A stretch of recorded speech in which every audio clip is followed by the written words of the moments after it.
Huh? What's that sound? Seems like it's coming from that bridge.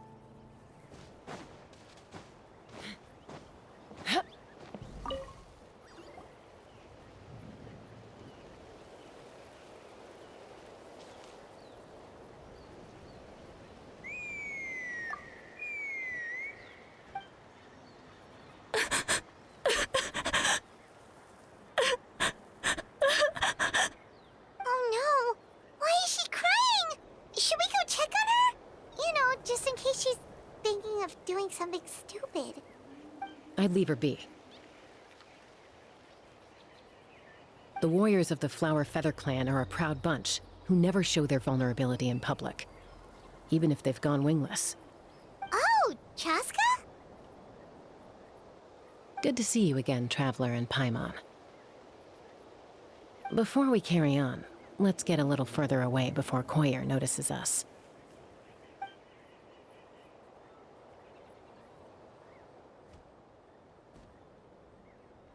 So, that girl on the bridge, Koyer, you said?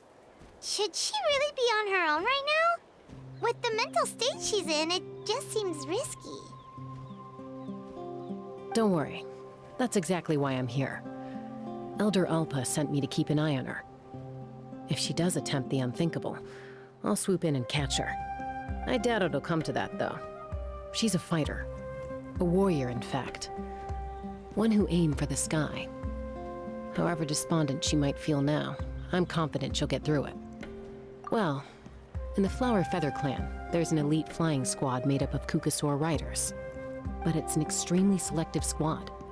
To become a rider, you need to undergo a trial where you not only demonstrate mastery of the relevant skills, but also win the approval of the Kukasaurs. Very few candidates make it through the process. Koyer has spent years training for her most recent attempt. But unfortunately, she didn't pass. So it's not hard to see why she's so upset. Sometimes, after multiple failed attempts to pass the flying test and win the Kukasaur's approval, people get so disheartened that they give up on their dream to soar the skies. They resolve to quit trying for good. We call those people the wingless. Do they get expelled from the tribe? What? No, of course not. They're still prized warriors. We have a saying, just as the Kukasaur treasures every feather on its body, so the tribe treasures each one of its children. This hits even harder in the wake of the war. All of our young warriors carry the future of our tribe on their shoulders. Besides, every Kukasaur falls from its nest before it learns to fly.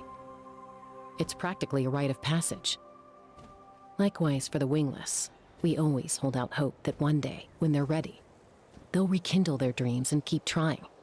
Until then, all we can do is quietly watch over them from a distance. Just like I'm doing now.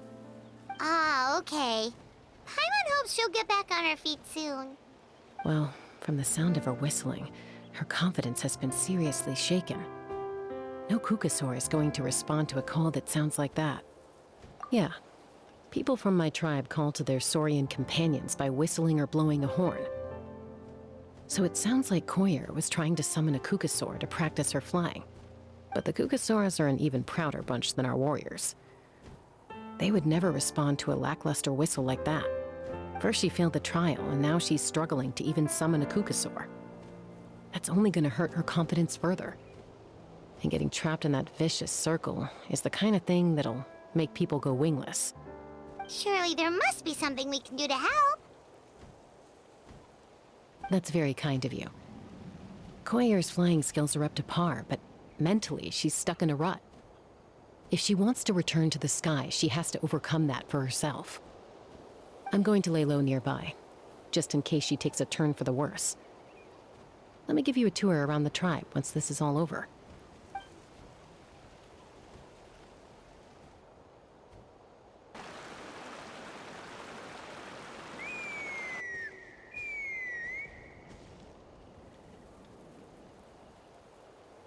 Koyer still isn't giving up. Even though Chasca said that she has to do this by herself, Paimon can't help feeling like maybe we can nudge her in the right direction. What if we could get a Kukasaur to fly up to her? That might give her the confidence boost she needs.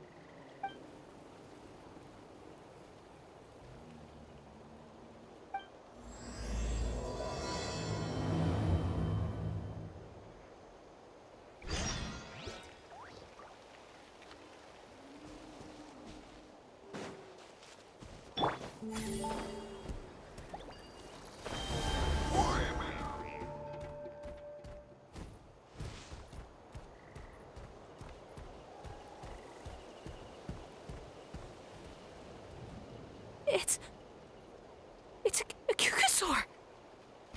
Oh my gosh! Is this really happening? I did it! I summoned one! I was beginning to think you'd all given up on me completely. Thank you. Oh, thank you.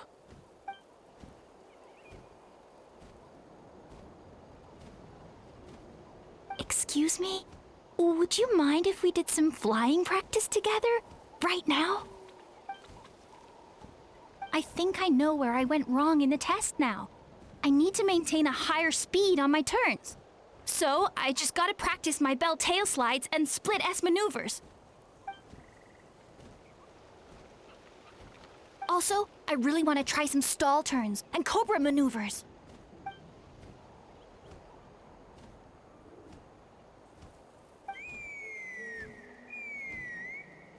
Huh? That sounded like a whistle. Is someone else trying to summon a Kukasaur? Hey! Wait! Wait!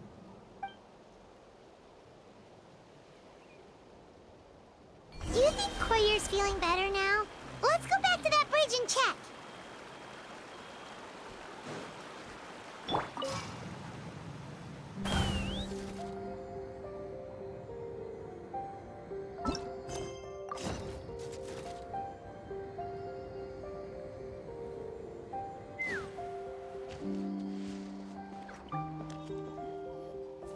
Chasca! I summoned a Kukasaur! They do still respond to me after all! Although, unfortunately, someone else summoned it away again before I had a chance to go for a flight. Oh, really? That is unfortunate. But if you can do it once, you can do it again. Keep at it, and you'll pass the trial eventually. You're right.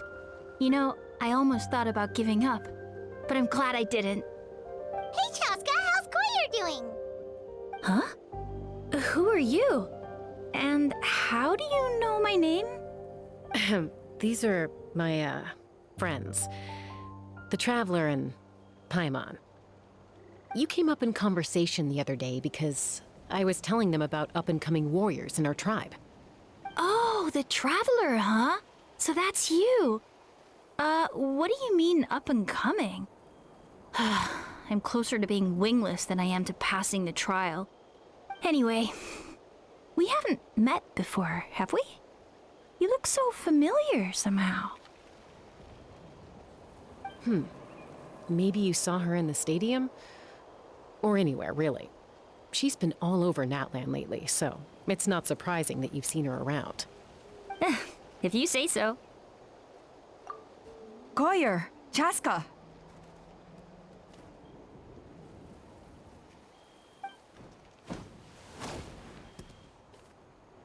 Here you are. I've been looking everywhere for you two. Oh, Elder Alpa! What's the matter? I thought I should tell you myself. We're going to redo the flying trials. Redo them? How come? This is so unexpected. And I can't believe you came out here just to tell us that in person. It's embarrassing to admit, but due to time constraints, we didn't do a proper inspection of the arena before the last round of trials began. Then we started to notice many candidates performing worse than expected. So we redid the inspection afterwards and found a number of issues which likely impacted candidate performance. This was entirely our mistake, and I apologize unreservedly. I know it doesn't make up for it, but I thought bringing you this message in person was the least I could do. Oh, okay. Chasca, these people you're with, are they the Traveler and Paimon? Huh? You've heard of us? I have indeed. Gathering intel is an essential part of being a warrior. Plus, you've already made quite a name for yourself in Natlan. Actually, I've been meaning to invite you to enjoy our tribe's hospitality for some time. Hospitality? Oh, that includes food, right? Of course it does. If you let us host you, you'll be treated quite lavishly. Mighty warriors are highly revered in our tribe. Besides, we still owe you for your help during the war. Without you, we would have suffered far worse at the hands of the Abyss. So I like the chance to show you our gratitude on behalf of the whole tribe. Mighty warriors, plural? So Paimon counts too? Paimon's starting to like you a lot. That should go without saying. Your flying skills are the envy of our tribe. The Flower Feather clan seems like a really nice bunch of people. We definitely need to take her up on this offer. Well, I'd love to stay, but I'm afraid I still have to inform the other candidates about the retrials. With our younger generation's future on the line, there's no time to lose. Wait, Elder Alpa! Let me help! The sooner everyone gets the news, the better! Very well. In that case, Chasca, could I leave you to entertain our guests? Sure thing. Okay. Let's meet by the obsidian totem pole later. Collier, let's get going. Okay.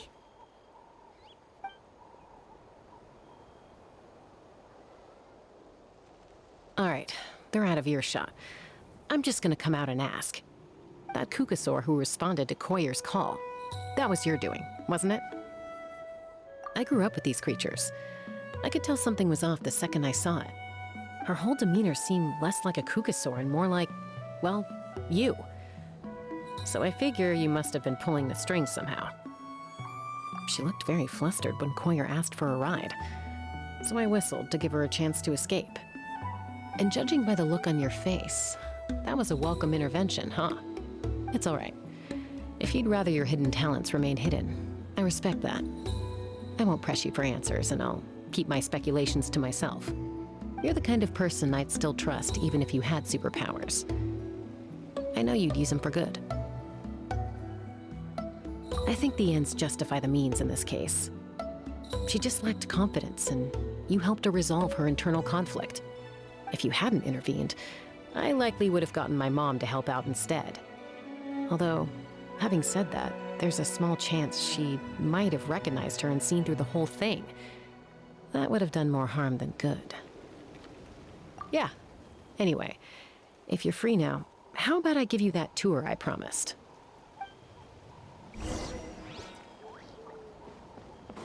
Let's fly.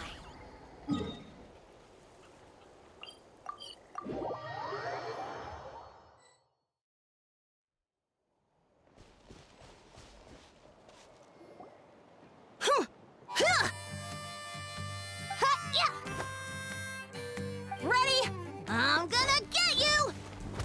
Uh-oh. Are they fighting? Should we try and break them up? They're fine. Just doing their daily combat training. Combat training? A little young for that, aren't they? Not to us. We're a tribe of warriors. In ancient times, we were the most elite troops in the nation, responsible for patrolling and defending all of Natlan. And even though times have changed, we've kept our martial spirit alive. Hey, is that Chasca? Chasca, you're back! Oh, can you come train with us? Now's not a good time, I'm afraid. I'm showing the Traveler and Paimon around. Maybe next time. The Traveler and Paimon? Wait, you mean that legendary warrior and legendary flying expert? Legendary? Yep, that's us, all right. Awesome. It's so cool that you can fly without having to ride a Kukusaur. Even Chasca could only do that for short distances. Miss Traveler, can you teach me some cool sword tricks? Oh, Miss Traveler, my family's shop makes the best volcano cake. You gotta try it. Let's behave ourselves, everyone. These people are here as our guests.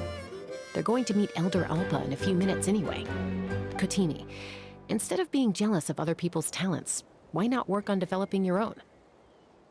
Kapak, there's no point in trying any cool sword tricks until you've mastered the basics. Have you done all your sword drills today? And Yatlan, easy does it, okay? Not every conversation has to turn into you plugging the family business. Okay.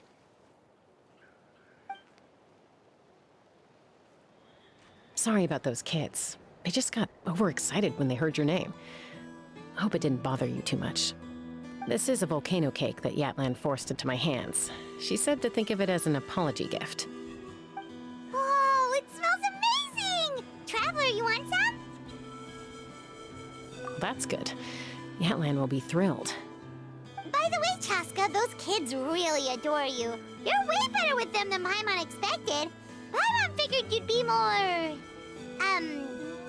aloof, maybe? Aloof, huh? Well, to be fair, there was a period when I was like that. Around the time when I first joined the tribe. But it's a terrible attitude to have as a peacemaker. It tends to turn situations that could have had a peaceful resolution into a stalemate that can only be resolved by force. Yep, exactly. As long as other options are available, I try to avoid that at all costs. Someone once told me that peace imposed by force will crumble in a matter of days. But peace achieved through genuine dialogue actually benefits both sides, even if sometimes the parties are only willing to negotiate because they're both armed to the teeth. That's true. Hey, Chasca! Uncle Cusco knows you're back, and he's coming to get you. Oh, thanks. Traveler, Paimon, got a dash. I'll meet you at the totem pole up ahead. You can't miss it. It sticks out like a sore thumb. Wait, are you running away? First rule of conflict resolution? Grab the fan and run before the you-know-what hits. Trust Chasca to make even running away sound cool. Sorry about this. Just stall him for me, okay? I'll explain everything later.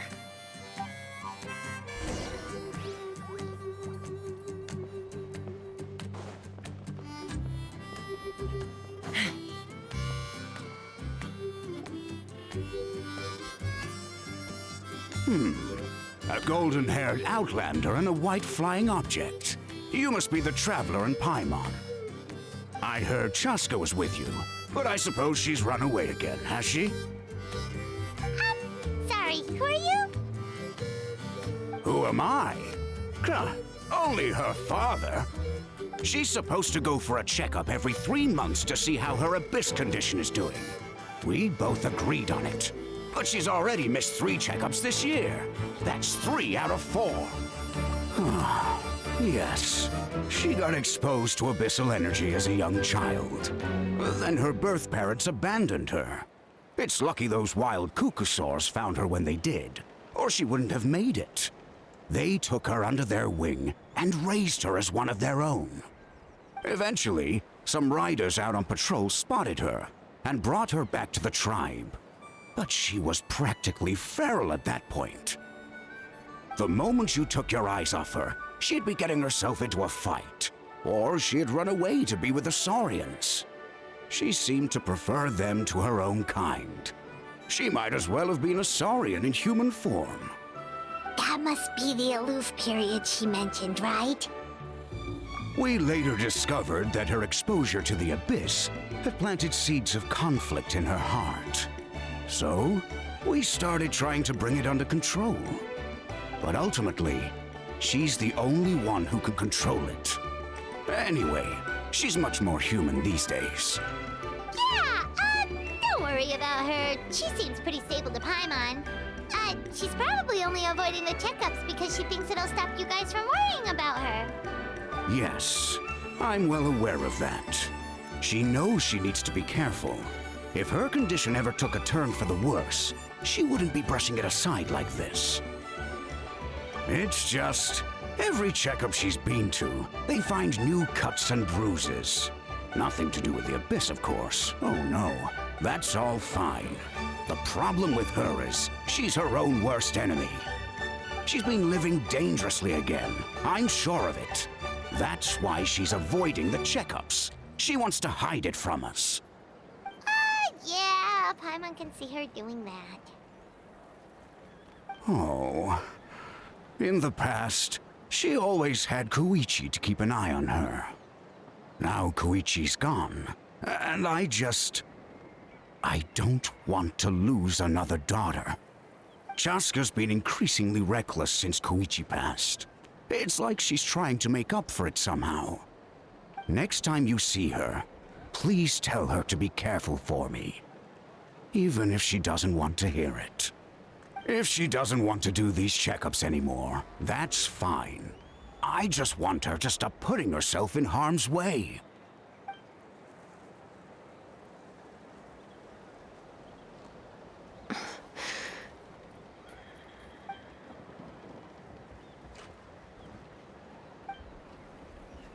Oh, where did the time go? We should be back up with Chasca before it gets any later. To get to the totem pole, we need to head north, right? I'm sorry. I didn't mean to keep you so long. I don't get to talk about my daughters much. Once I got going, I lost track of time. I should be getting back to work now. So, oh, Chasca.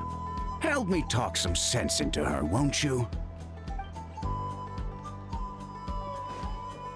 Take me up!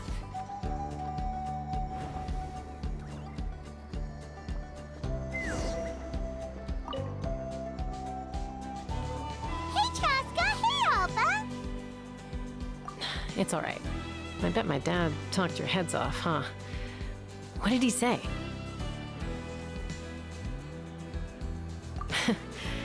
I was sometimes a little impulsive back then. That's putting it mildly. The memories. It feels like it was only yesterday when we brought you back and had Cusco and his family take you in. Back then, no one imagined this feral child would grow up to be the strongest warrior of the Flower Feather clan. Huh?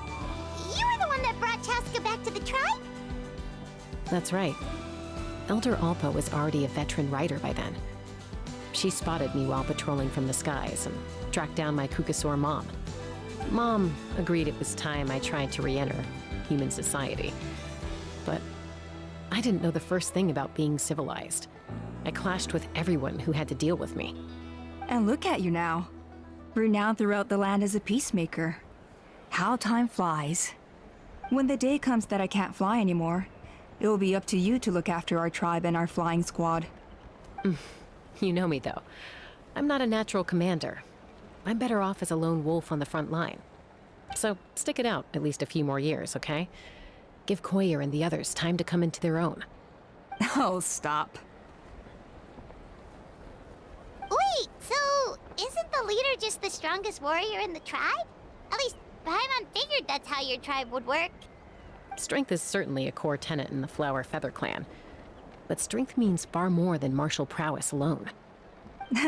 If it all came down to individual strength, I'd struggle to call myself a warrior, let alone a member of the flying squad. Any fighter in the tribe could take me down. Well, sorry to disappoint you. It was something I aspired to at one point. So much so that I went adventuring in the Cinder City, Ochkanatlan, to try and prove myself. But it was foolish of me. I wasn't ready. I came back empty-handed and seriously injured. The fact that I survived was something, I suppose. But after that, I never seriously considered myself a strong fighter. And yet, you still managed to become the leader of the flying squad, thanks to your experience and determination. All while battling those old injuries. Don't you think that's a display of strength in its own right? Let's shelve this discussion for now. Traveler, Paimon, there are some simple refreshments on the table. Please help yourselves. Yes! Paimon was waiting for that part! They were for the snack stomach. The refreshment stomach still has plenty of space.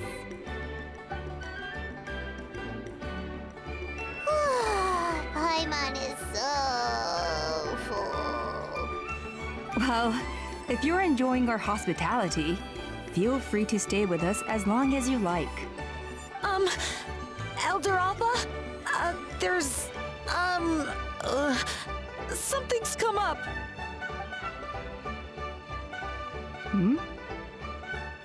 What happened?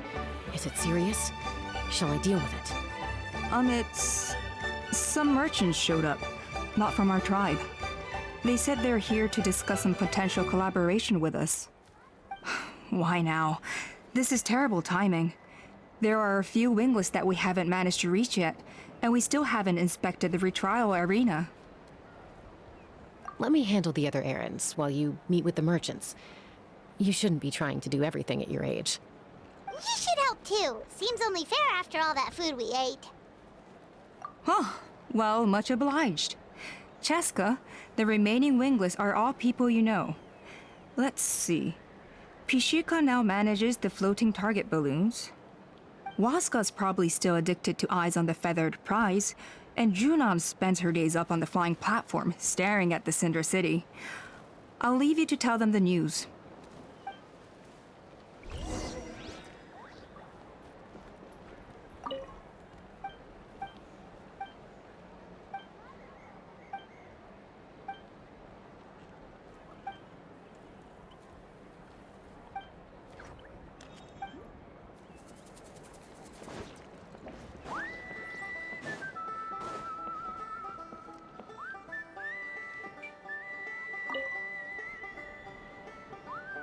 Are you sure you don't want to reconsider, Pashika?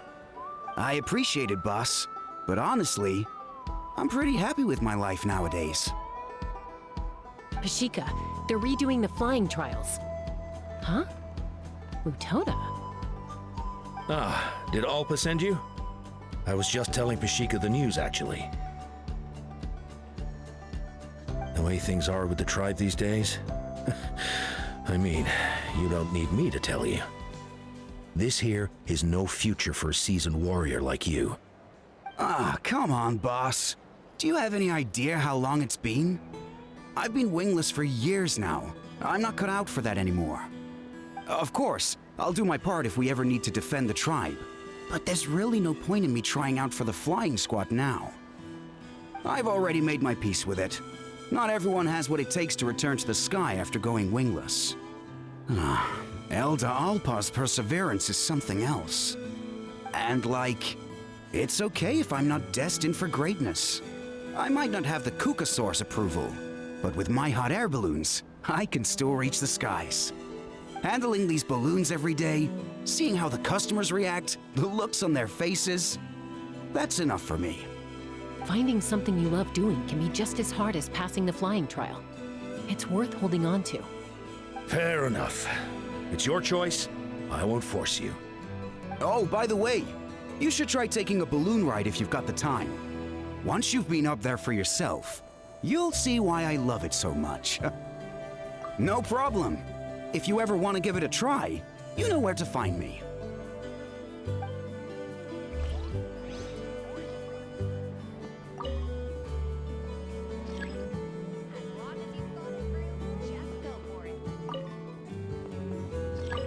I didn't realize Chasca was out delivering the news. Looks like Alpa's finally learning how to delegate.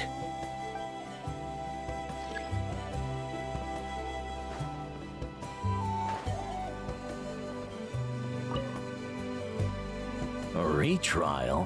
What's the point? I pretty much treat life like it's a game. No Kukasaur's ever going to approve of that, no matter how many times I try. Waskar, I can assure you, Kukasaurs wouldn't judge you for something like that. Well, they must be judging me for something. Maybe I lack fighting spirit, or just don't have the talent. Not everyone's a natural like you. Don't waste your time on me. You'll have better luck with the ones who still have their heads in the clouds.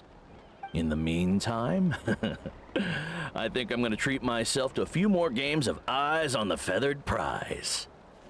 Yeesh, there's wingless, then there's being a total lost cause. He used to be a fierce warrior, actually. But fighting spirit alone won't win you the Kukasaur's approval.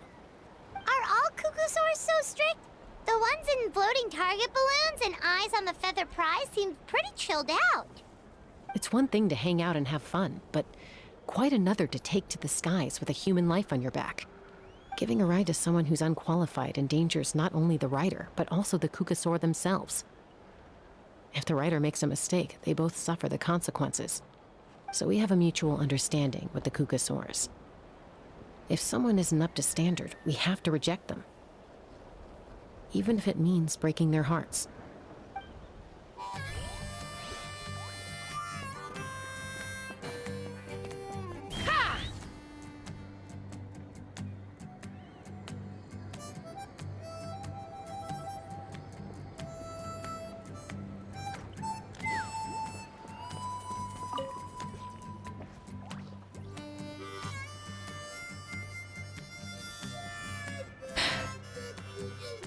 Hey, Junan. Gazing out at Ochkanatlan again, huh? Chasca? What are you doing here? Is something up? The flying squad is hosting retrials again soon. Want to give it another try? Maybe you're forgetting the definition of wingless. I've failed so many times already that I've decided to call it quits for good. I'm done. Elder Alpa always goes out of her way to come and tell me when a new trial is coming up, and it's nice of her to think of me. But nothing's gonna change. I'm not going to suddenly pass just because they're holding another trial. They're making some big changes to the arena this time, so the flying experience should be smoother than before. Koyer's gonna try again. No, forget it. If I was genuinely good enough to make the squad, the location shouldn't affect my chances. A true rider can fly confidently whatever the conditions, like you and Elder Alpa. Junan! They're redoing the... Huh? Chasca and the Traveler. You're already here. I guess they told you already then.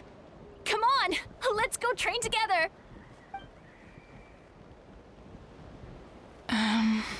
I'm gonna sit this one out. What? Why? But you've always looked up to Elder Alpa. She went wingless after her injury and spent years drifting, but even she came back and made it in the end. If she can do it, why can't you? I mean, I don't have that kind of perseverance. And besides, the last thing I want to do is fail in front of her yet again. Oh, come on. You know you don't need to worry about that. All right, well, how about we just treat this as you being my mentor?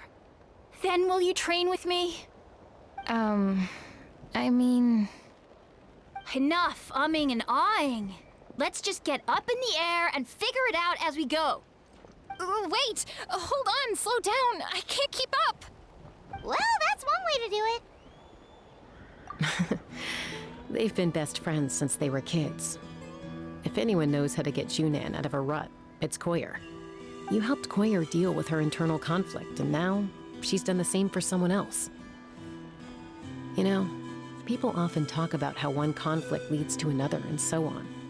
But sometimes in life, things spiral in a good direction instead.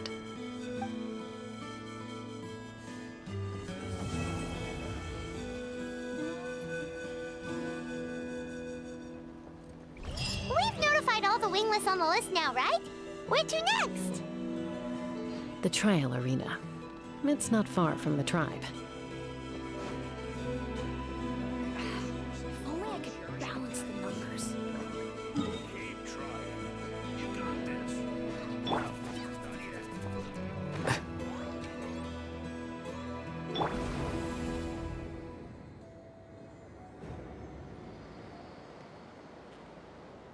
Giddy up!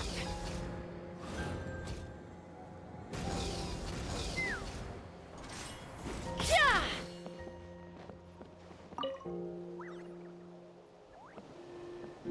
Oh, hey there, Chasca. Did Elder Alpa send you? Yeah, she's got other things on her plate right now. How are things looking here?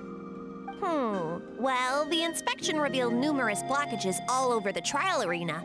It looks like they're the result of ley line disorders caused by repeat abyss invasions.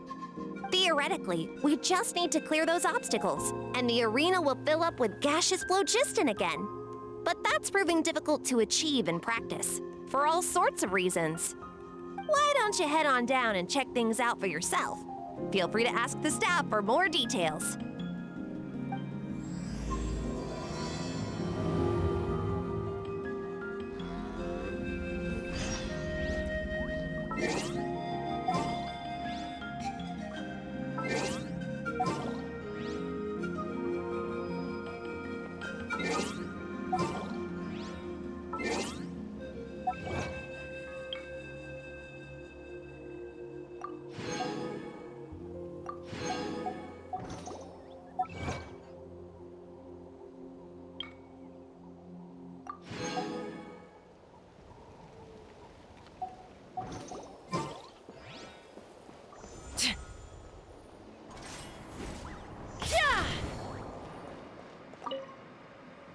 I think it should be possible to clear this spout with just a few hard hits.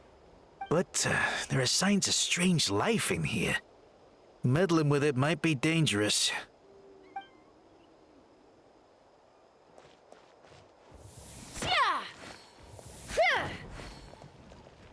Hey! Monsters!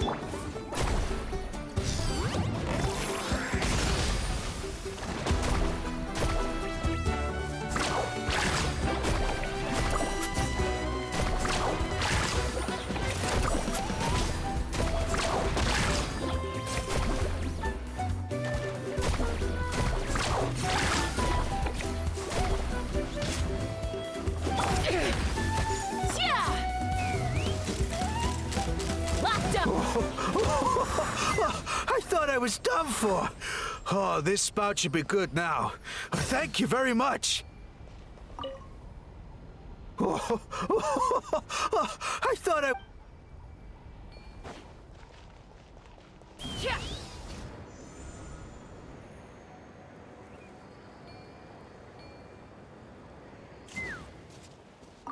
How strange. Why is there so much solid flow just in here? Well, could be from the Children of Echoes.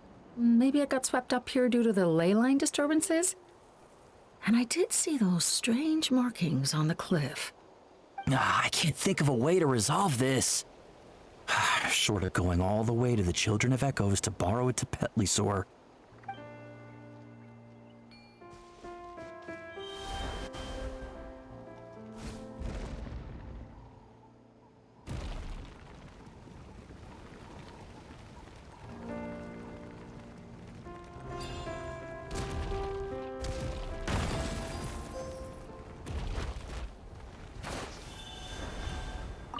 Whoa!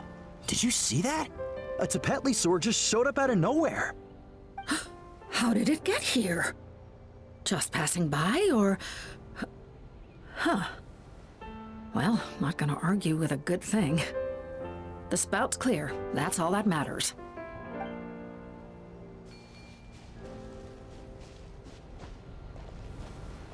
Let's fly.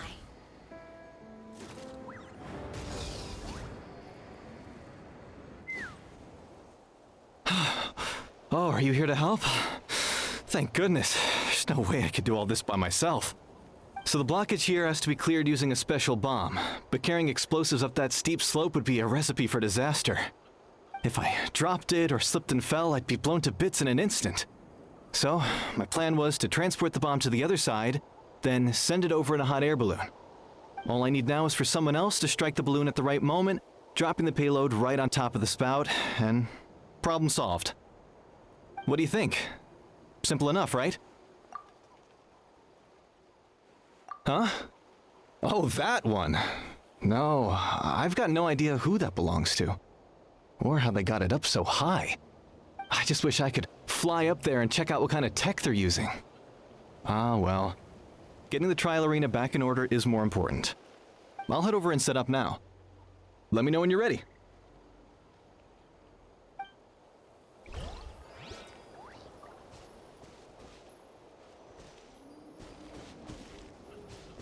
All right! Get ready!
This is crazy.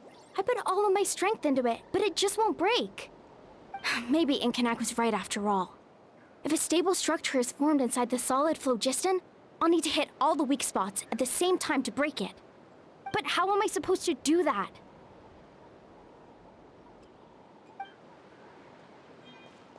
Let's fly. The gaseous phlogiston is being replenished. Looks like all the spouts have been unblocked. Let's head back up. Ah, so that's how you do it. Amazing!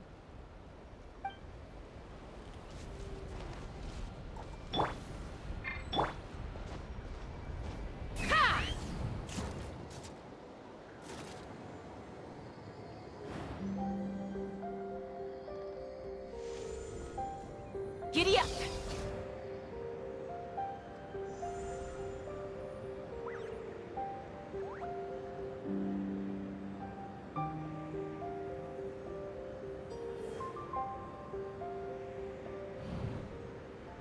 Time to go.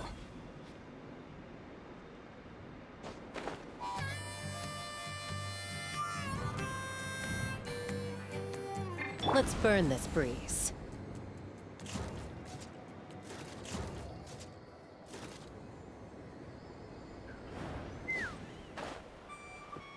Time to go.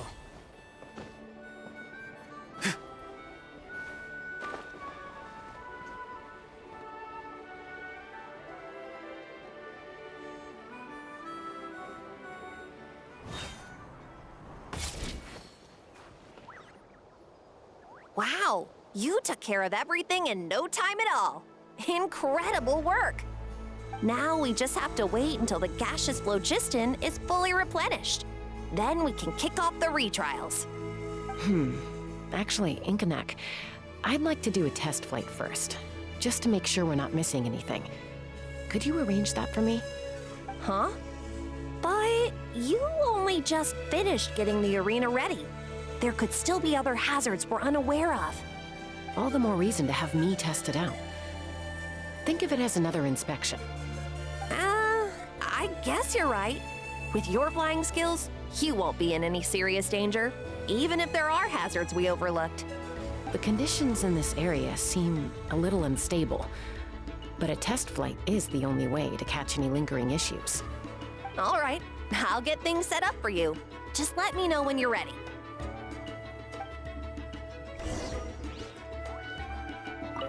Are you ready? This should be a piece of cake for Chasca, but still, try to be careful. All right, then spread your wings and fly. Take me up!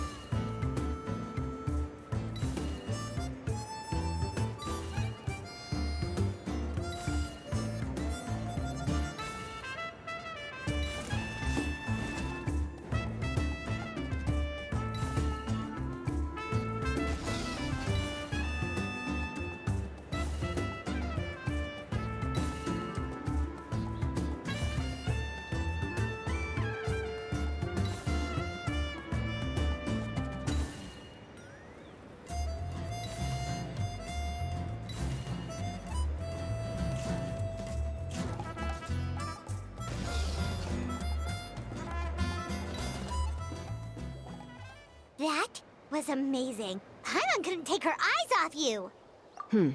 No, nothing major. Give it a few days, and we should be able to conduct the trials. Help! Help me! You're from the Flower Feather clan, right? Please, come quick, you've got to help us! Catch your breath first. What's the situation? We got attacked by a Kukasaur. My friends are still stranded in the middle of the road with the goods we were transporting. Please, I'm begging you, save them! Huh? Are Kukusaurs really that aggressive? Do they usually attack groups of people unprovoked? Not in my experience, but there are exceptions to every rule. Let's go check it out.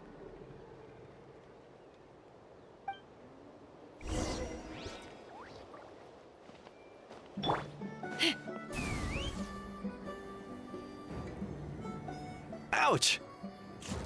I've never seen such an aggressive cuckoosaur.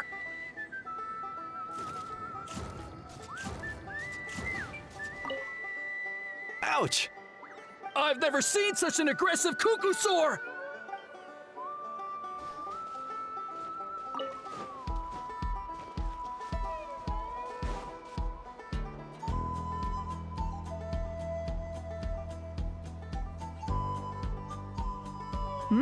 Chasca? Traveler?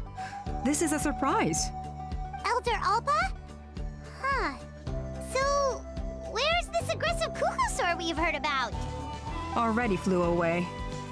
Looks like it backed off once it realized that reinforcements were coming. So why do you think it attacked these people in the first place? Was it after the food? No. These merchants are even transporting food. Ah! Thank goodness! The phlogiston wings are intact! Phlogiston wings. Thank you so much for coming to our rescue. These phlogiston wings are our most prized goods. If anything happened to them, it would ruin us. Wait a minute. Are you the merchants that were looking to collaborate with us? Wormy told me about you. Yeah, that's us. So I take it you're Elder Ulpa? I am. You must be exhausted from your journey, not to mention shaking up from the attack. Let me bring you back to our tribe to rest. We can talk business after you've recovered. But Elder Alpa, what about the Cuckoosaur attack? Well, our guests here weren't seriously injured, and their goods are intact. Perhaps that Cuckoosaur was just having a bad day. There are so many of them around here. You'd expect something like this every once in a while. I don't think we need to pursue it any further. More importantly, how are the preparations for the flying trials going? Is everything in order over at the arena? Huh? Did you say flying trials? What a coincidence! Sounds like a perfect use case for our phlogiston wings. You'll be pleasantly surprised by what they can do. Oh, really? Now I'm intrigued. Well then, let's forget all about this Cuckoosaur attack for now. We have some serious business to discuss.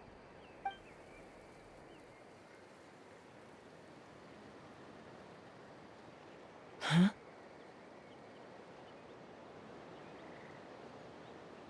So that's it? That all went smoother than expected. Well, guess we'd better get going. Huh? Chasca?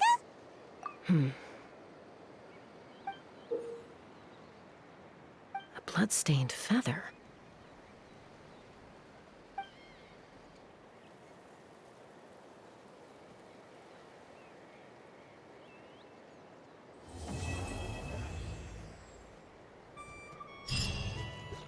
The Flower Feather Clan should be about ready to hold the new flying trials by now. Let's go check it out.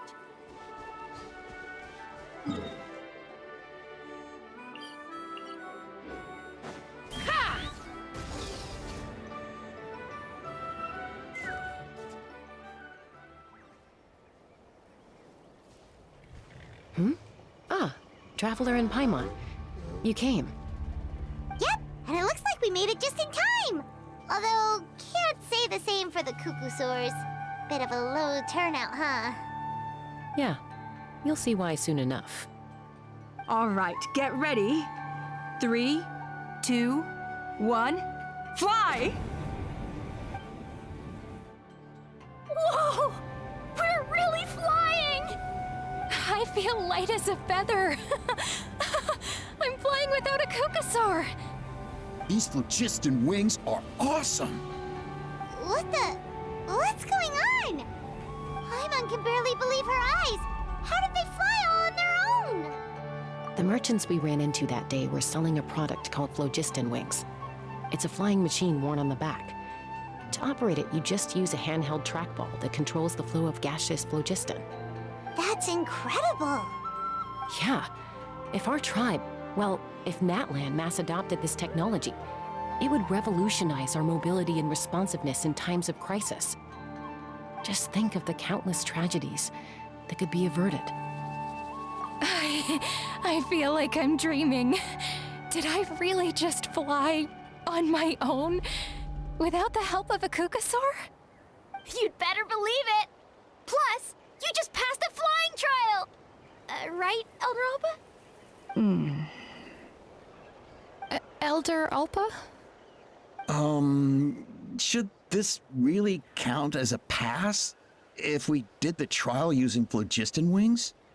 Why not? The scoring rubric is about flying performance. It doesn't specifically say you have to ride a Kukasaur, does it? Yeah, maybe, but I mean, even Chasca had to ride a Kukasaur in a trial, right?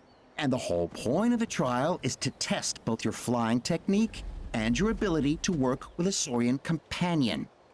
Well, if we can fly by ourselves, maybe we don't need to test the ladder anymore. Chasca, Traveler? What are your thoughts on this new invention?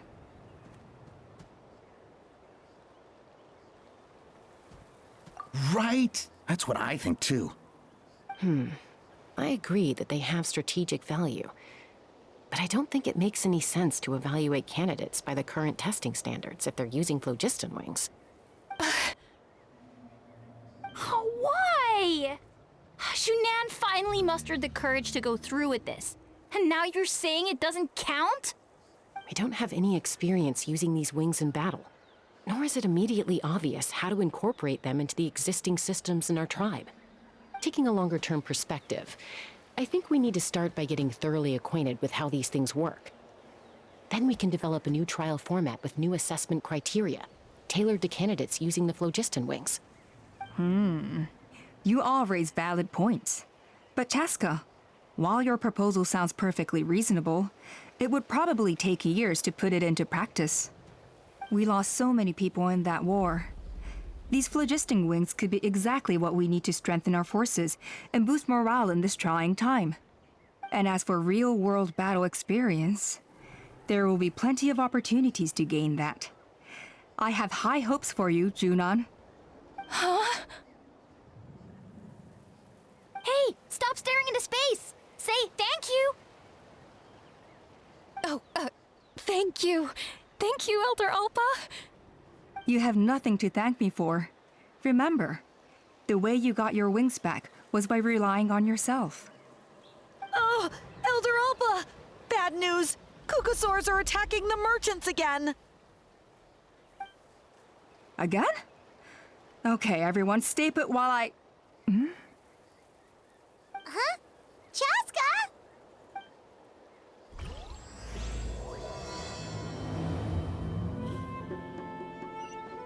Why did Chasca rush off like that? And then Elder Alpa and the others too? Anyway, let's go see what this is all about.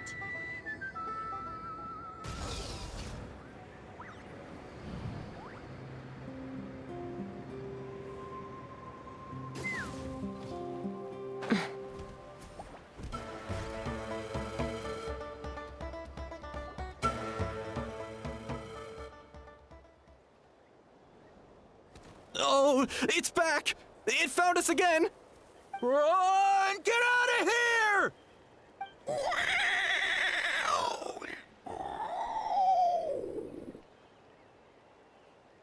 Curses! She's really riled up this time. Hey!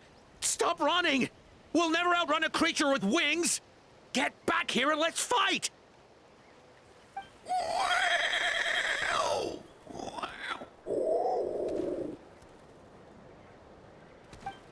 Stop! All of you! Chasca! Oh, wonderful! Quick, get rid of that thing!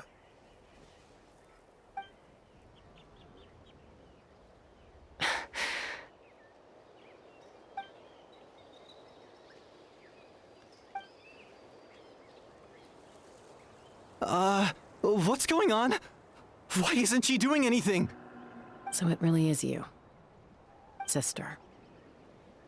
Wait, sister? That Kukasaur is Chasca's sister?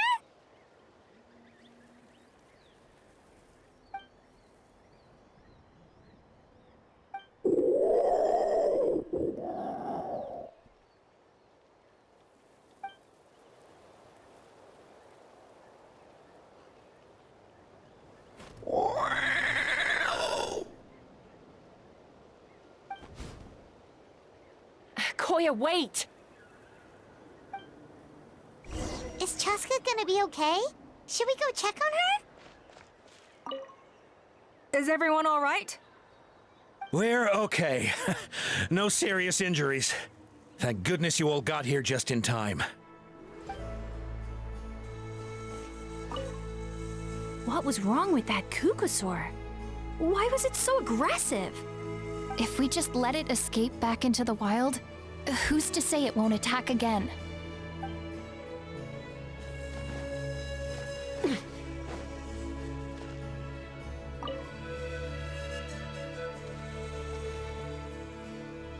Chasca, are you okay? I'm fine. Sorry for making you worry. No point. She's an expert at hiding her tracks. Once she's shaken you off, you'll never catch up to her. At least, I always used to lose to her at hide-and-seek when we were kids. Well, yeah. You know I was raised by Kukusaurs. Anyway, she and I grew up in the nest together. Her name's Koya, and she's my big sister. We played together all the time, chasing each other through treetops or mountaintops. It felt like it would go on that way forever. Until the day I was sent back to live with the humans. Not all Kukusaurs are friendly towards people. Koya, for instance, she's fine with me because we grew up around each other, but she's not fond of other humans.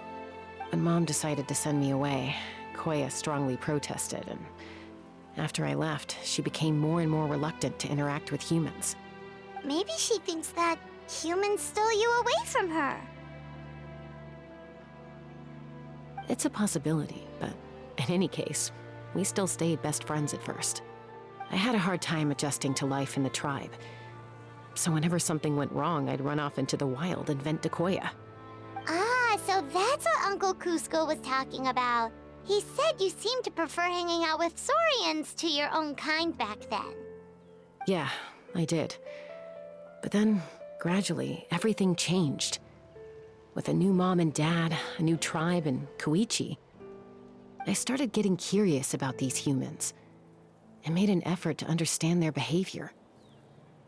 The more time I spent with them, the less I spent with Koya. And then, one day, it was Koya's turn to leave the nest.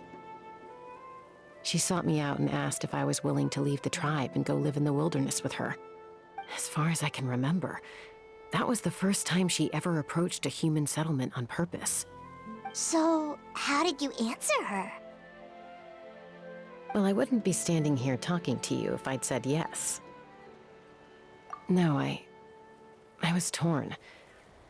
On the one hand, I'd already made up my mind to embrace my new family and accept my human identity. But I also knew that Koya wasn't a fan of humans, and I didn't want to disappoint her. She took my hesitation as an answer. She saw it as a personal betrayal, threw a huge fit, and then flew off. We hadn't seen each other since, well, until today. Not for a lack of trying, though. I tried asking Mom where Koya's new nest was so I could talk things out with her. But Koya had already asked Mom not to tell me where she'd moved to. It must be hard for Mom, being stuck between her two daughters. So I didn't press the issue. And I didn't go looking for her. If things carry on like this, I need to make sure I find her before anyone else. Even if she doesn't want to see me. For now, let's bring the wounded back to the tribe. And see what Mutota and Elder Alpa have in mind.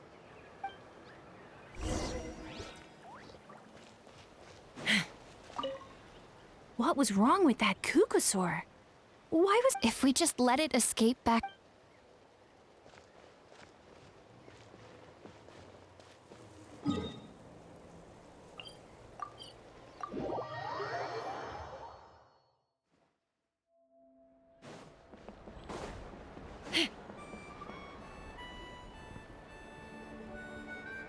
So, I hear there's been another Kukusaur attack.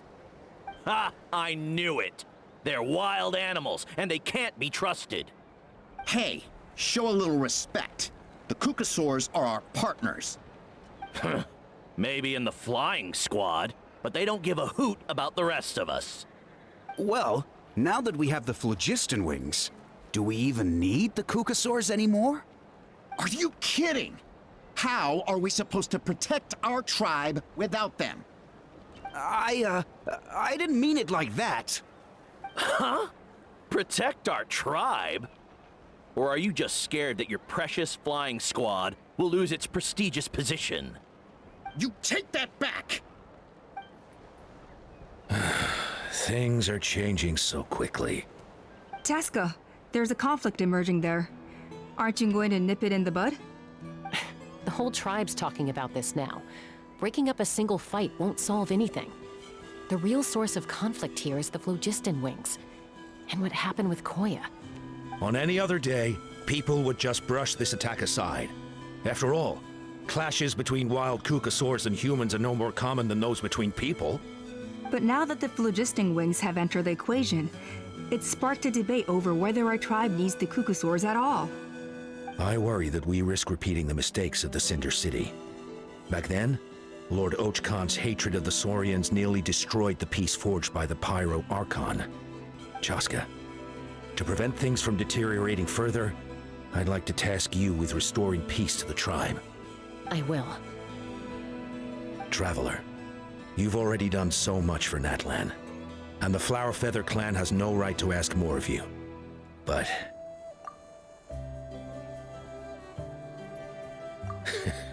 looks like I was making a mountain out of a molehill. And don't forget about Paimon. Just leave this to us. This whole situation has unfolded so quickly that it's put us on a back foot. To tell the truth, it makes me a little suspicious. You think someone might have orchestrated all this? It's possible. Leave it with me. I'll look into it. Also, Chasca, could you try to keep a low profile while you're out there digging around? We don't want to give our hand away. I'll do my best. Okay, so where should we start? This all began with Koya's attacks. If we can find out what led her to do it, that should give us something to work with. Unlikely. Given how she reacted when I showed up, I don't think she's forgiven me. If you want to resolve a conflict through dialogue, sometimes you need a third-party facilitator. Let's go see my mom.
Wow, so this is where you used to live as a child? Mm-hmm. When I was little, we used to do this thing where I'd jump from the top of this tree, and Koya would fly over from the platform and catch me in midair.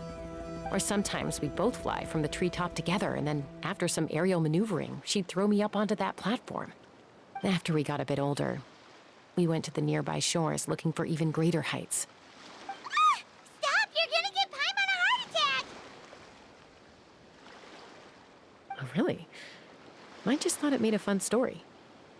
Then I'll share more with you when there's time. Anyway, back to the matter at hand.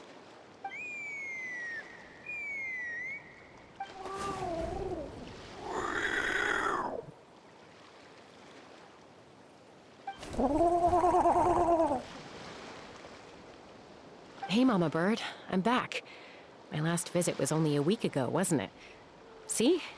I visit you more than I visit Papa Cusco. I brought a couple of friends with me. These are the Traveler and Paimon. Traveler, Paimon, this is my mom. Her name is Chimpu. In the human tongue, anyway.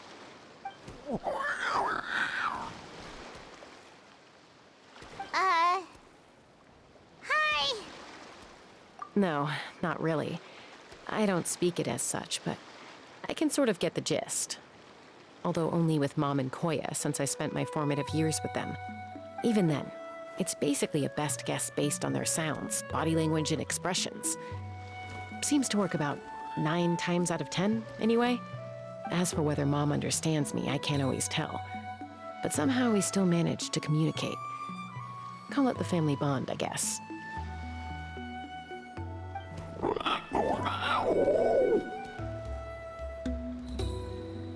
Don't worry. I'm doing well, but I think Koya might be in some trouble.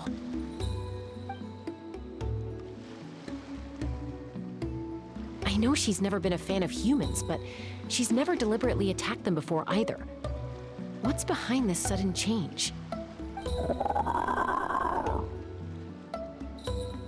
Does, Auntie Chimpu know anything? Doesn't look like it. Koya hasn't visited her in a long time. Then, could you please tell me where she's living nowadays? I really need to talk to her. If this animosity between her and the tribe continues, then the next time there's an incident, I don't know if I'll make it there in time.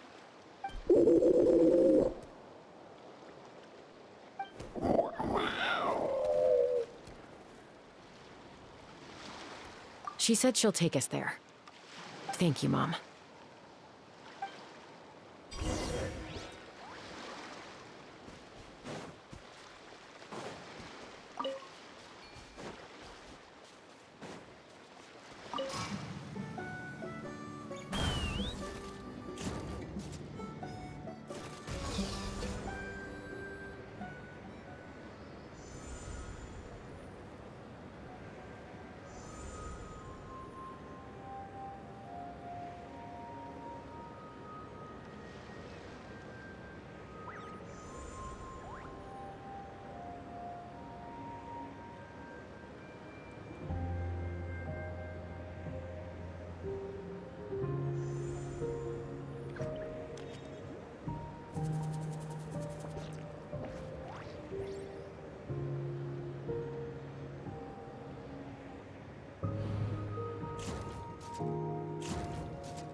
This is a really remote location. Guess she was trying to get as far away from humans as possible. We stay here? Okay. Got it. Traveler, Paimon. Mom says we should stay out of sight for now. She'll talk to Koya first. Koya is very hostile toward humans right now. So if we show up unannounced, it might just make things worse.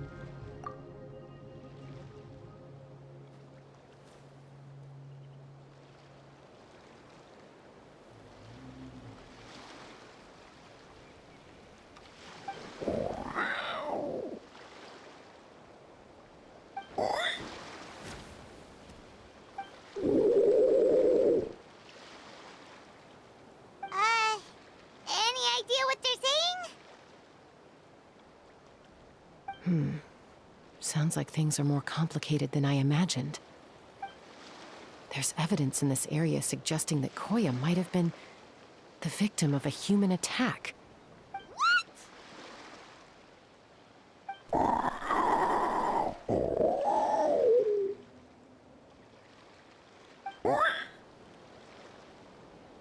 No! It's Chime, Koya's child. The attackers kidnapped her. They came over the sea, under the cover of night, and they took Chime. What the heck? Who would do such a I searched day and night and finally found them.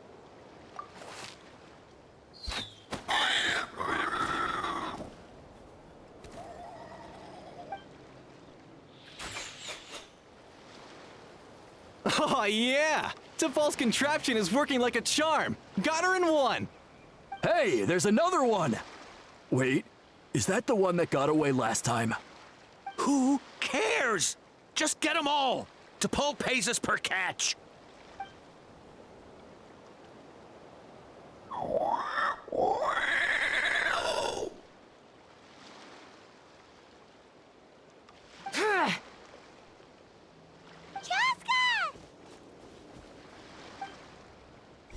Chasca?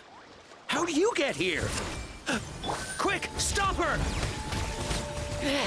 Don't you even think about running away!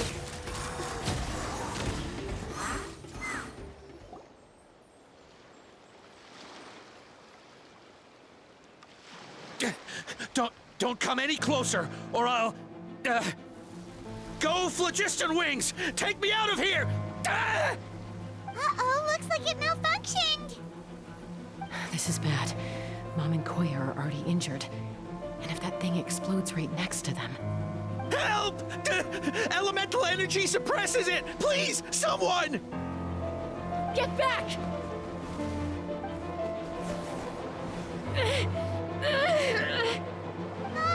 It's still going, and it's getting worse. Guess we need a more permanent solution. All right then.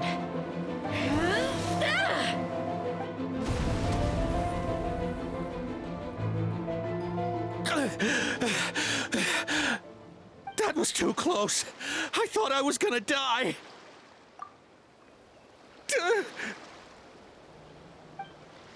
Answer us honestly. Were you the ones who attacked Koya before?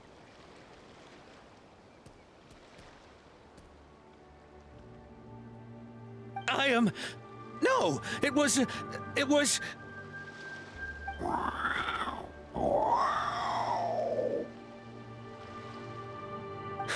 Well, she says it was you. Just tell me, who sent you here? It was T'Pol. He told us to catch all the wild Kukasaurs we can find. And he also said that this Kukasaur has become a thorn in his side, so it needs dealing with urgently. T'Pol? Huh. Sounds familiar. But where from? Well, he tends to send his orders in writing. He pretty much never communicates with us in person. When he does, he wears a mask to hide his face. And whenever we trade Kukasaurs for Phlogiston Wings, we deal with his henchmen. So you didn't even make those wings? All we did was slap some labels on them and transport them over here, to make them look like they're imported. To make it harder to trace their origins. I don't know, honest! Well, that's mighty convenient, huh? What about if I held a gun to your head? Would that change your answer? No need. I'm sorry. I'll tell you everything I know.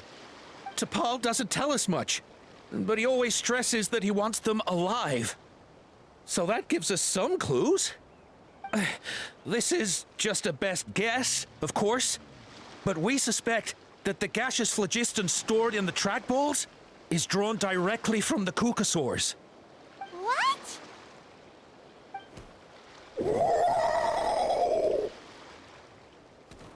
Easy now. You're still injured. Hey, keep talking. Yes, ma'am. So, the gaseous phlogiston has to be highly refined in order to power the phlogiston wings.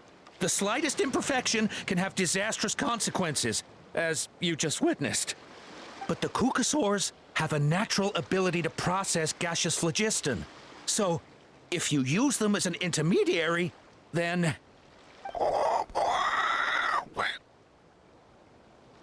That's enough. So the Kukasaurs you took, where are they now? T'Pol should have them. But no one knows where he's based, apart from him and his henchmen. We've tried looking for it ourselves, even followed them a few times. But we always end up losing track of them. Random thought. Maybe they're hiding up in the sky? T'Pol. T'Pol. I'm sure I've heard that name. Maybe it was... Chasca, Traveler!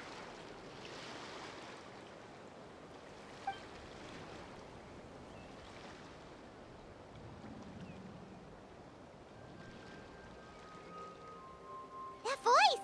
It's Alpha!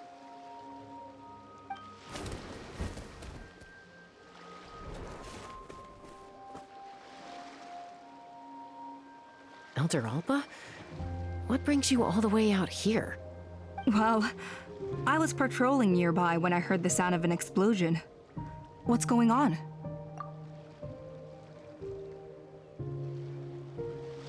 I don't believe it. Elder Alba, does the name T'Pol ring a bell to you? I feel like I've seen it written down before. Maybe in a list of candidates for the flying trials? Huh? So he's a member of your tribe then? No. If he was a member of the Flower Feather clan, I'd definitely know him.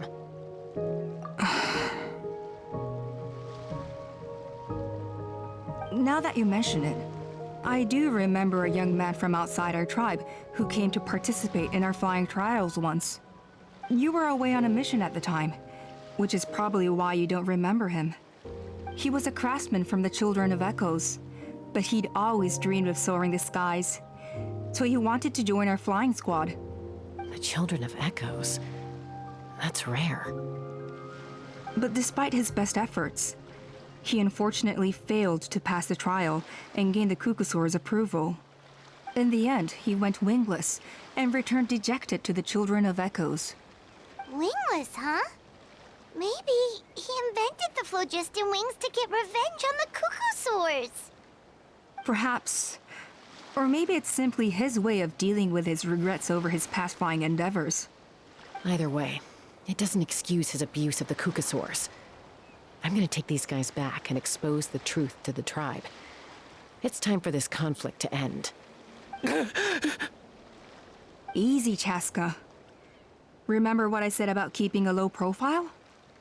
The ringleader still hasn't shown himself, and this man's allegation about powering the phlogiston wings with Kukusaurs is only speculation. Bringing these men to the tribe now won't win over any current supporters of the phlogiston wings. In fact, it may even escalate the conflict further.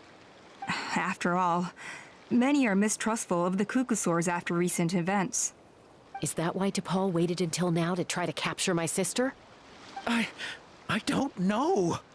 I mean, he did tell us to spread negative rumors about the Kukusaurs and slip some Mora to anyone opposed to them, but... But Koya only attacked humans because they stole her child! Nevertheless, we will be hard-pressed to change people's minds while emotions are running high. Unless we have irrefutable evidence. Bravo! My thoughts exactly. In the meantime, leave these men with me. I'll escort them back to the tribe. I'll take the other members of their crew into custody too. They won't get another chance to stir up trouble. Fair enough. I guess finding T'Pol is gonna be the key to resolving this conflict. Let's hope the Children of Echoes have some info on him.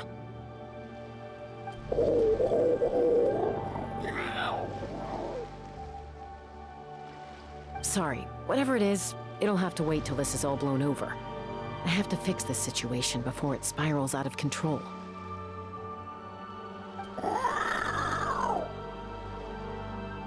Mom, sis, rest up and get well soon.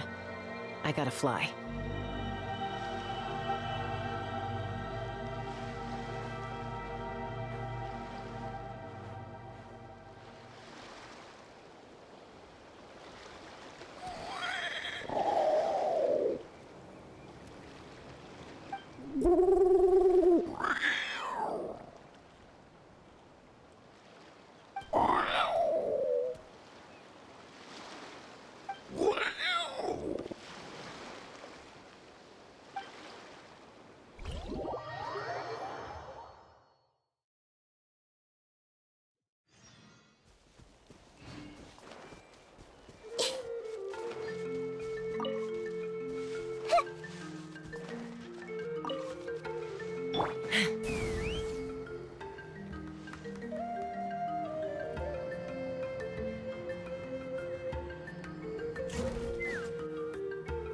So Alpa says that T'Pol's from the Children of Echoes. But how do we track him down? Just ask around until we find him? Let's start by talking to someone we know. It'll be faster that way. At this time and place, I'll bet the easiest person to find is... Wakey, wakey, Shilonen! Oh, it's you. Okay, give me a second. I'll come down.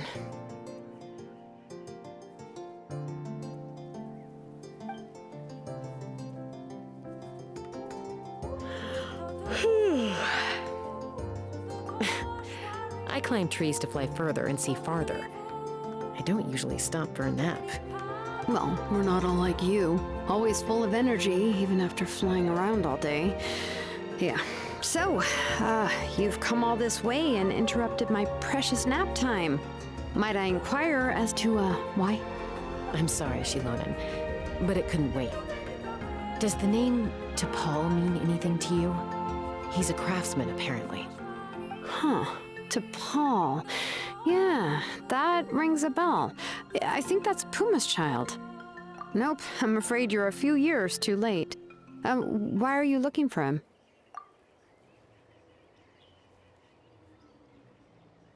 Huh, phlogiston wings. Wow, okay. The kid actually pulled it off.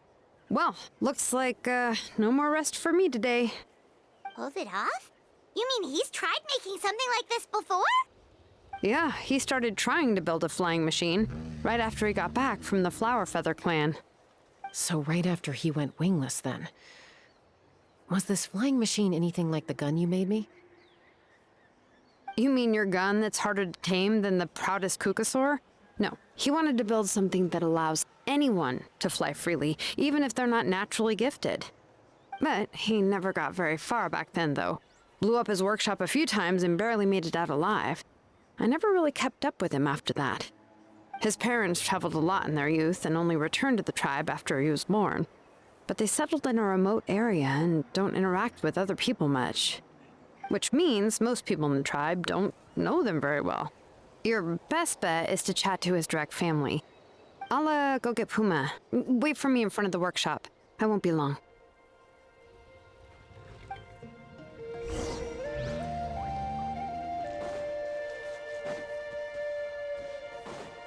Let's fly.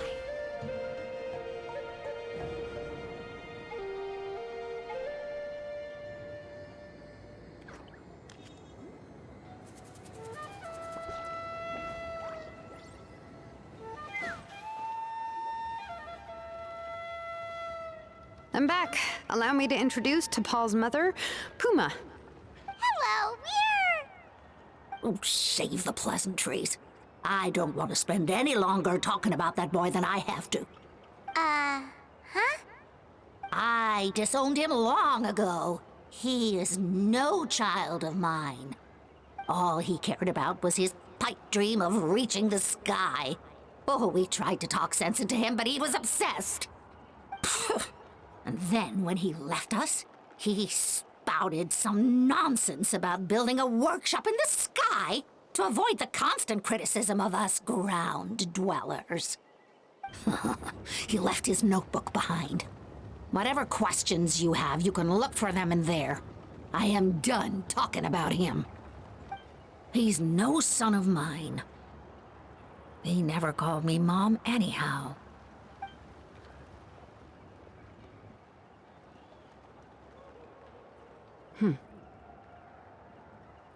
Wow, they've really fallen out. I'm unsure wasn't expecting that. Her husband, T'Pol's father, he passed away recently, and T'Pol didn't even bother to show his face at the funeral. If you ask me, that was probably the final straw for Puma. I'll go keep her company. If there's anything else you need, just come and find me. Thank you. Okay, so this notebook is the only lead we've got now, right? What's in there?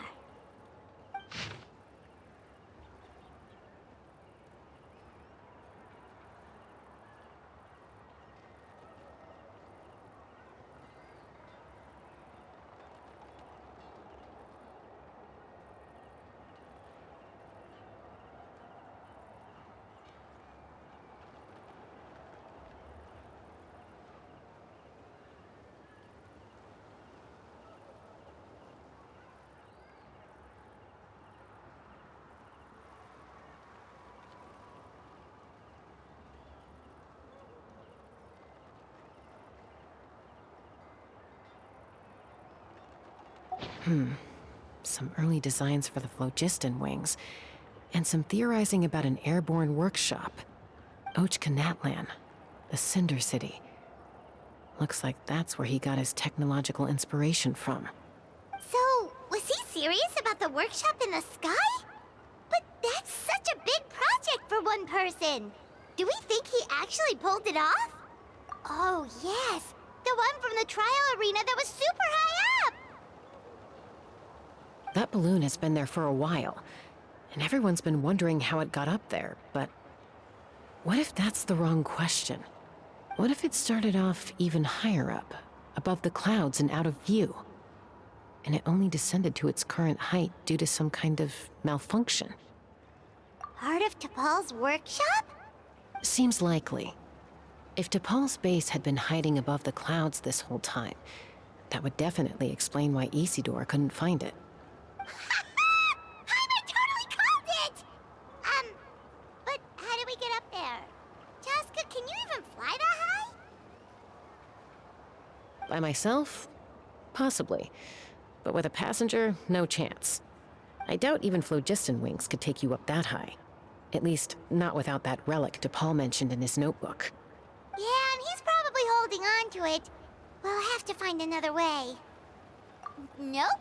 That's way beyond Paimon's altitude. Also, would you really expect Paimon to go up there and take on T'Pol all by herself? Let's not worry. Just because we can't think of a solution doesn't mean no one else can. I'm not the only flying expert in my tribe, you know. Oh, good point. We should go ask Elder Alpa! And Mutoda. He was quite the flying ace back in the day, too. Let's head back and see what they suggest.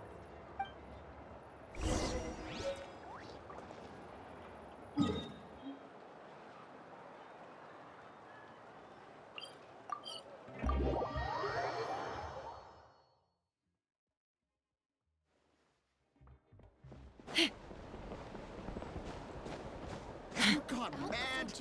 The Kukasaurs are our partners. No more Kukasaurs. We want phlogiston wings. Have you gone mad? The Kukasaurs are our partners.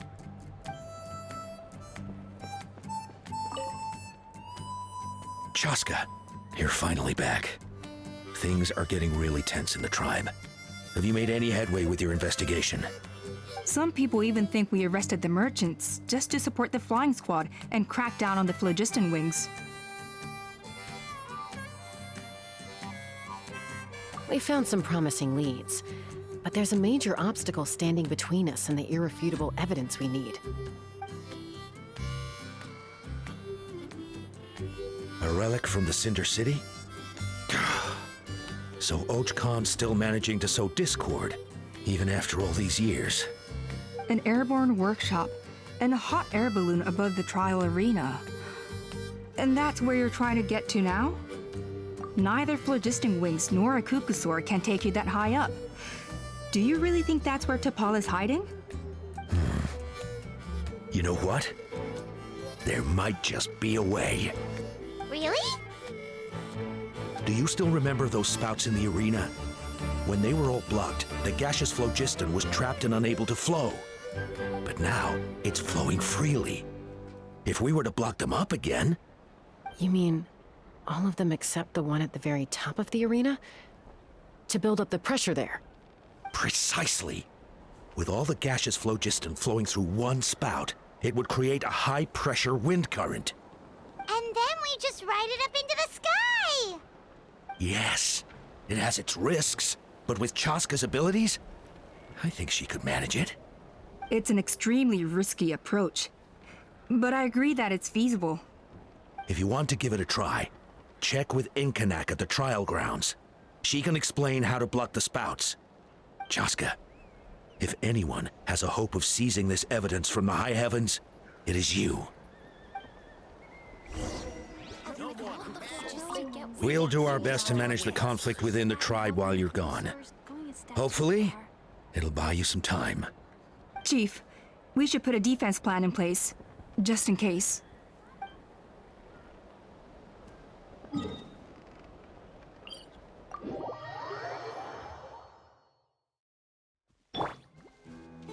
Let's burn this breeze.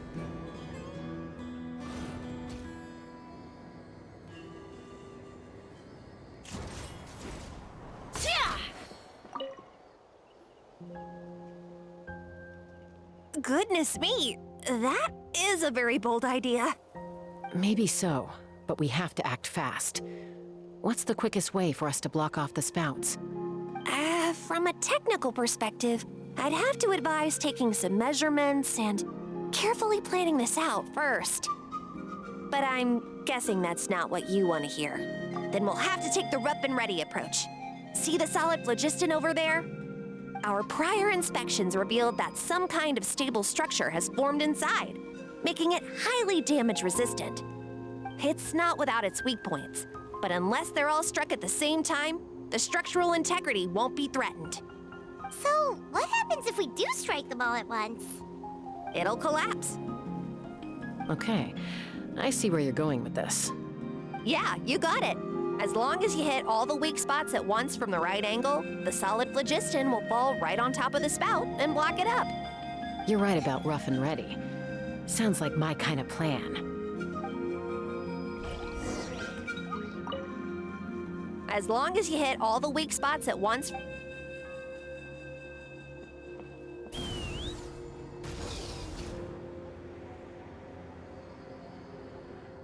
Look! There's a chunk of solid phlogiston right over that spout!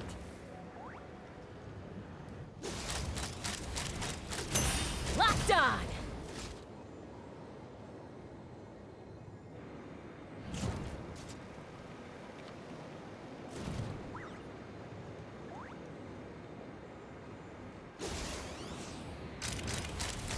Open fire!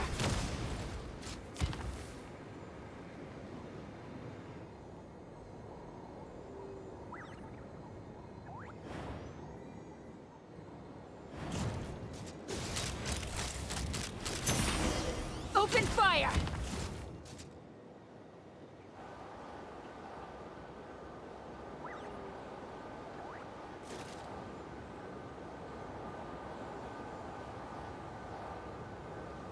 Time to go. It actually worked! But wait, how are Paimon and the Traveler supposed to get up there? Koya can give you a lift. She's actually been following us this whole time.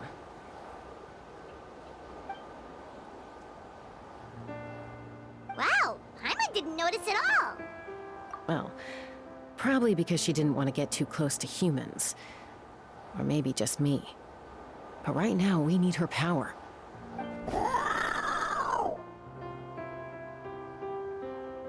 Whoa, you didn't even have to summon her!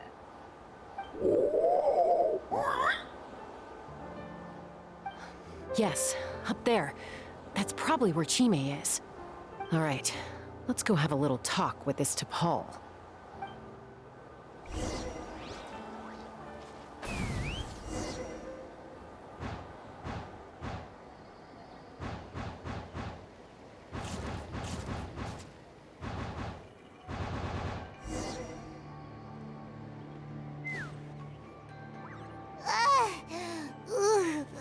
Haven't ever flown that fast before. She feels so ready to throw up. Aha. Just as I thought. It might look like a regular hot air balloon from the outside, but up close, it's clearly been heavily remodeled. And sure enough, it only descended below the cloud line because the custom-built machinery malfunctioned. I should be able to figure it out with T'Pol's notebook. Thankfully, I know a little DIY from fixing up my guns when they're having issues. That should just about do it. Now all it needs is a nice hard kick. Maybe that works on your guns, but, huh? We're really moving!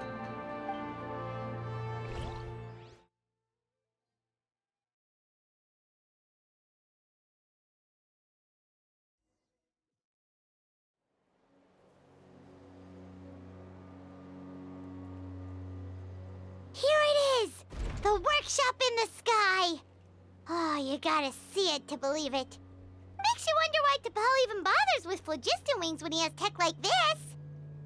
Well, According to the notebook, the platform beneath us runs on components from the Cinder City. Those can't be mass-produced. Also, I have some doubts about its mobility after seeing how it moved just now. For someone like T'Pol who dreams of flying freely, this definitely doesn't cut it. But if he's got that relic, he should be able to make a set of prototype wings for himself, right? Why bother making a whole flying workshop so he can mass-produce them? But this doesn't add up. If he's already achieved the power of flight, then he must have bigger dreams we don't know about. But what? With any luck, we'll find the answers in his workshop.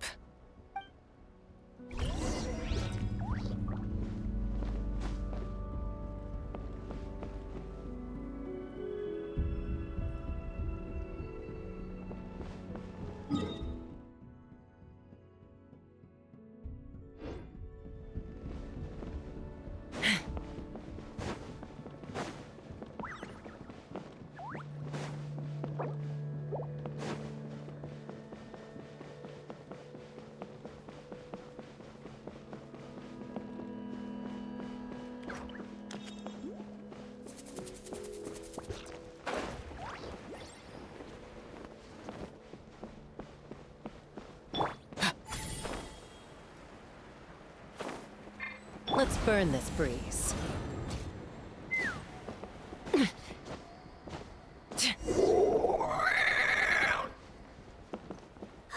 Cuckoosaurs! Seems like the merchants were right. T'Pol's using them for his own ends. I'll bet that mechanism on top of the cage opens the door. Let me give it a try.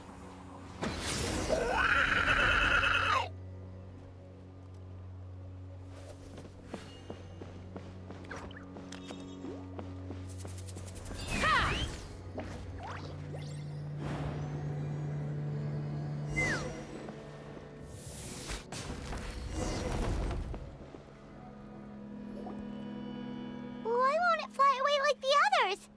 Is it... She's still breathing, but barely.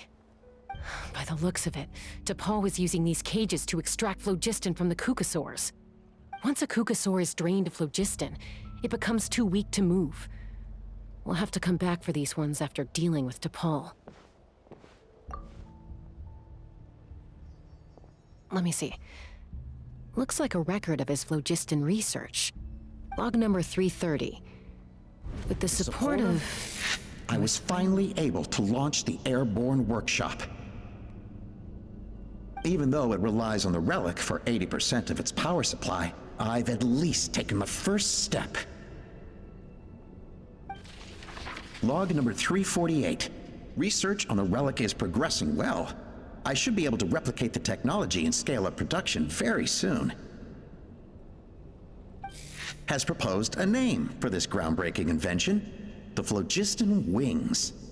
I think I'm getting close. Soon I will achieve my dreams. Log number 377. Encountered some issues with the new smaller model phlogiston wings. The gaseous phlogiston showed some volatility during the refinement process. Thinks we should proceed at a more cautious pace with the refinement experiments. But after so many past failures, I have to prove that I will succeed this time. Log number 114. Ran an experiment using Cucusaurs to refine gaseous phlogiston. It was a success. Log number 117. I've started recruiting merchants and hunters to capture wild Cucusaurs. Log number 121. Major breakthrough in the efficiency of phlogiston yield. Huh? So many parts have been crossed out! Yeah, probably the contact he alluded to in his other notebook. Guess he has a benefactor. Did anyone else notice how the numbering system in this notebook suddenly changed halfway through? We haven't got time for textual analysis, I'm afraid. Grab the notebook and let's press on.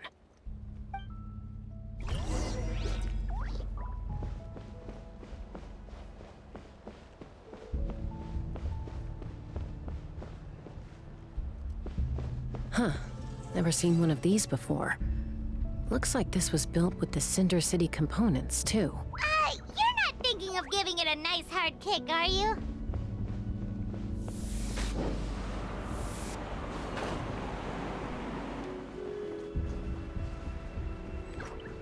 Let's fly. Whoa! What's that mechanism doing? It's asking for a nice hard kick where it hurts. Aim for the weak spot.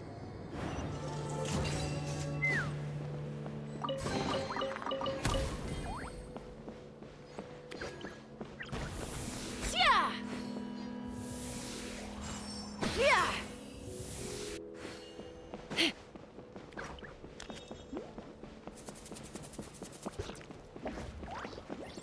What are they doing here? It's T'Pol's henchman. He must have brought them here using the relic in his prototype wings. Watch out!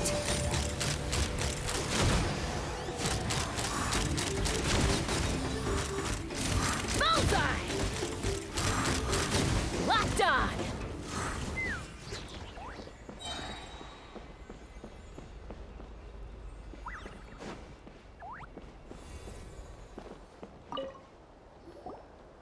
Hey, look here! More of T'Pol's notes! Log number 403. Introduced me to some new comrades who fully support my ideas.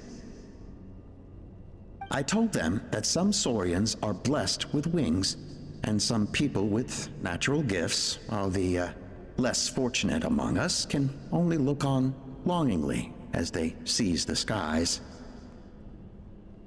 But I also told them that progress can erase individual differences. Think of the tools humanity has made to fight back against wild beasts. The law we have put in place to even the playing field between the strong and the weak. I promised them that our research will be the new frontier of human progress. With our phlogiston wings, the power of flight will no longer be for a select few to enjoy. Imagine a world where the skies are for all to share. I only hope that when we finally achieve this goal, will be proud of me. Imagine a world where the skies are for all to share. Yes, what a wonderful world that would be. If only it were possible. We could respond faster, and so many tragedies could be prevented. But T'Pol, what about the Saurians you're draining dry of phlogiston? You're not sharing the sky, you're stealing it! Bad move. I won't let you get away with it.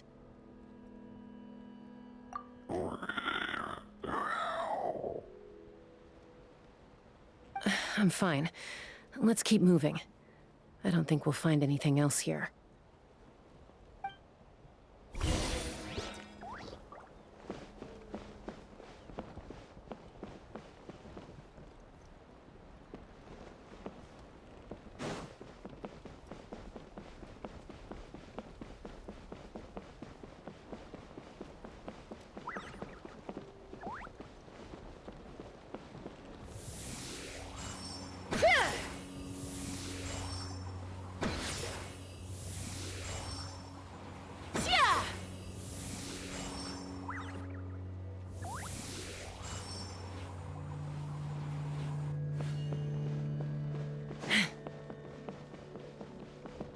Let's fly.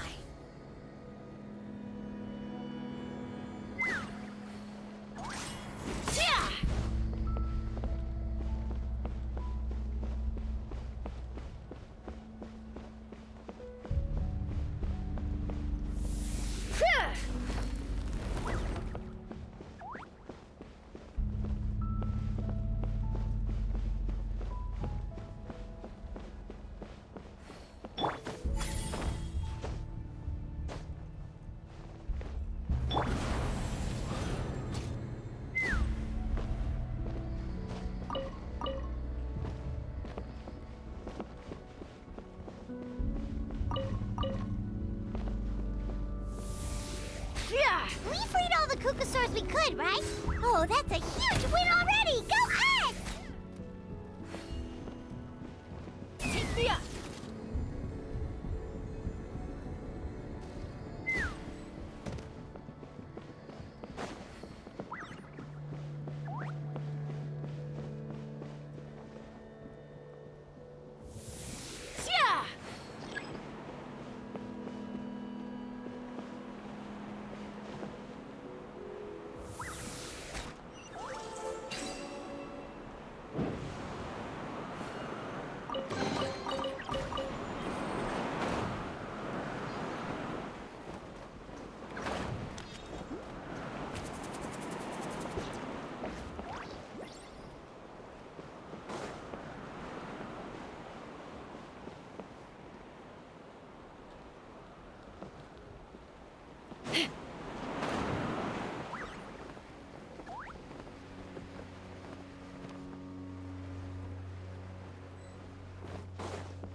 Looks like we've reached the center of the workshop.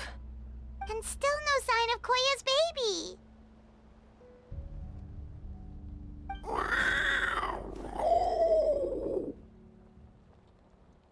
Let's search this area for now. If we still can't find Chime, we'll double back.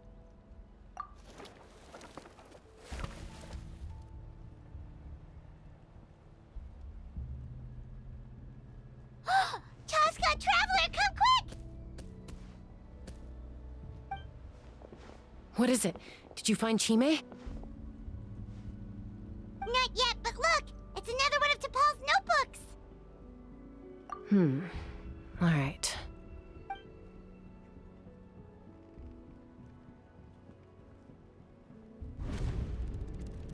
Log number 428. We decided to restart the experiments on phlogiston refinement, but without telling. This is the final obstacle to the success of the Phlogiston Wings project. We cannot fall at the last hurdle. Log number 436. Earlier today, suggested using cucosaurs as an intermediary to extract refined phlogiston. It's certainly feasible, but... Anyway, as long as our secret experiment succeeds, I'm sure won't bring it up again. Log number 443. We will conduct the experiment tomorrow. But birthday is coming up, so hopefully we'll have a birthday surprise for her. Log number 444. Huh? Why is this log empty? I guess whoever wrote down the log number was prevented from recording the results. Log number 0. We lost many comrades in the accident. Among them are friends, lovers, and children. But we cannot stop now. We will keep their legacy alive and carry their dreams forward. As of today, we are scrapping the artificial refinement method. Instead, we will focus all our efforts on phlogiston extraction from live cucosaurs. They are arrogant beasts whose existence in the wild serves no one but themselves.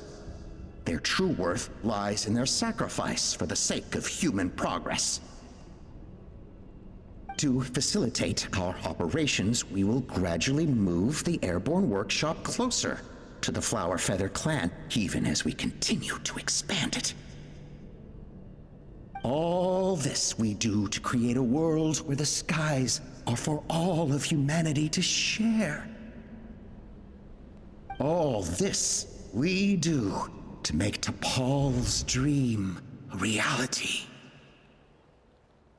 Given the way this is written, not to mention the fact that the numbering has started over from 0, it kinda sounds like this is someone new. Does that mean that T'Pol's already... There's also a letter tucked in the end of the notebook. It's from Puma.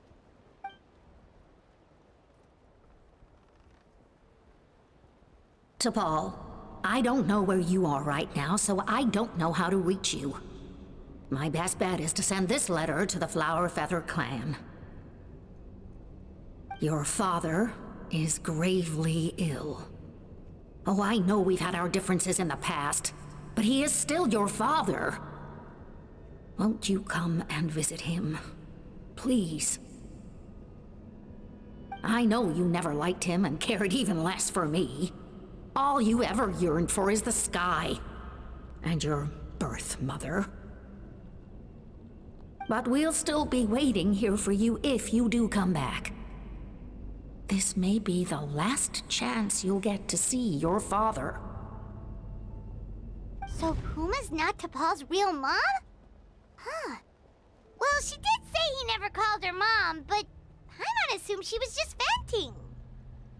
We know that T'Pol's father passed away quite recently, and this letter looks recent. By contrast, the writing in this notebook is old and faded. It looks like the real reason T'Pol didn't attend his father's funeral is because he'd long since passed away himself. If we ask ourselves why this letter was sent to the Flower Feather clan, why T'Pol always yearned for the sky, and how he got his hands on a relic from the Cinder City, it all points to one answer. That's right. T'Pol was my child. He was born during my days as a wingless wanderer. His birth gave me new hope. I wanted to become the kind of mother who spent her days as a valiant rider, soaring the skies. Not an aimless, wingless nobody. But his father wanted to settle down, to give his child a safe, sheltered life in his tribe. We fought about it constantly, until the love we once had for each other was gone.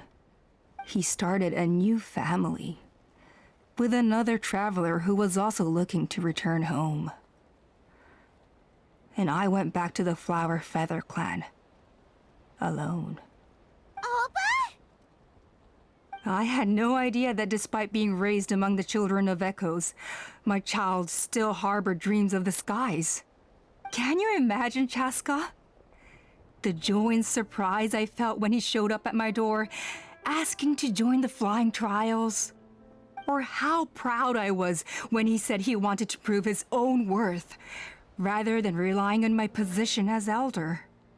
And then the anguish that overcame me when he was rejected by the Cucusaurs and became wingless, just as I had after my injury. You've got a lot of nerve showing your face here. Don't take this the wrong way, Chasca. I'm not here for a fight. I just want to talk. Isn't that your preferred way to resolve things? I trust you've learned of T'Pol's wish on your way here. A world where the skies are for all of humanity to share. If only his dream can be realized, no one will ever have to lose their wings again. Our aerial prowess will be greater than ever before. War will never again come at such a great cost. The loss of Koichi is a tragedy that need never be repeated. So tell me, Chasca, do you really wish to see the phlogiston wings forever grounded and gathering dust? Nothing you've said excuses all the conflict you've caused. You mean the argument back at the tribe? It was a necessary measure. Sometimes this is the only way to accelerate the pace of progress.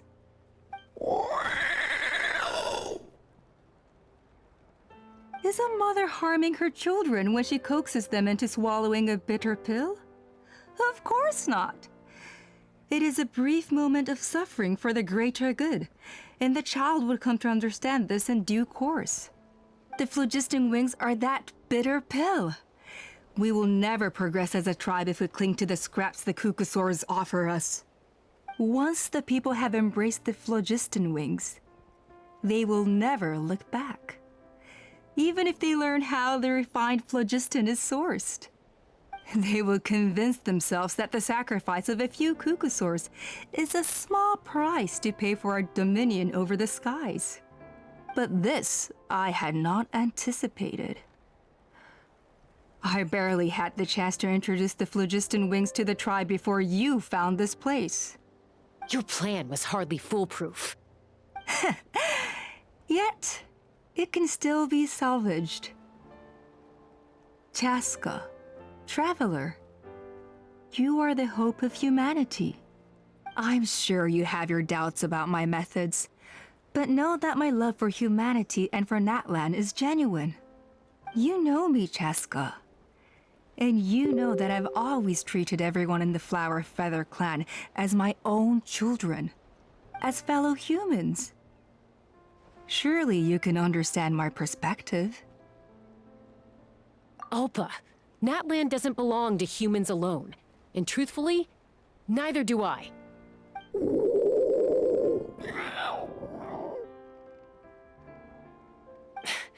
How many times has the Abyss invaded Natlan now? And yet despite how much stronger it is than us, Natlan still stands as a nation of humans and saurians. Peace imposed by force will crumble in a matter of days, Because social bonds are what hold a civilization together. Weren't you the one that taught me that? And yet you would break the bond we share with our Saurian companions to take more power for ourselves? That's as stupid as hacking your own arm off to use it as a club.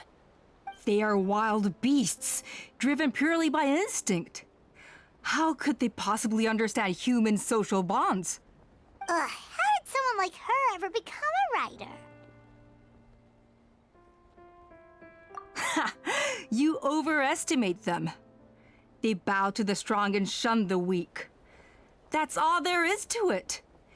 They never gave Tepal a second glance when he was at his lowest, nor me when I returned injured from the Cinder City. It's all about survival of the fittest for them. Plain and simple. They obeyed me once I proved myself stronger than them, but the moment it serves them better, they'll abandon me in a heartbeat. You're wrong, Alpa. They only reject the wingless because they don't want to fly anyone to their death. Chasca, I will promise you this. Only the unruliest wild cucosaurs will be used for phlogiston extraction. The ones who have nothing else to offer to humanity. Well, that's too bad. Because I know a few unruly wild cucosaurs who don't think that idea is gonna fly. Namely my mom, my sister, and me. And the others? To us, they're friends, family, even children. So if you want to put any of them in one of your cages, you're gonna have to go through us. Is that right? I knew you might be difficult to convince. Maybe this will change your mind.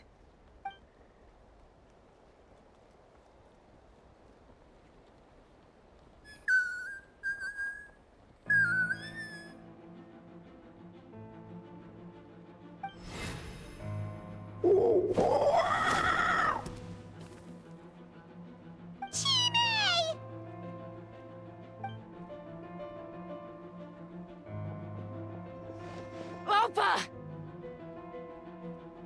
Careful! Don't make any rash decisions.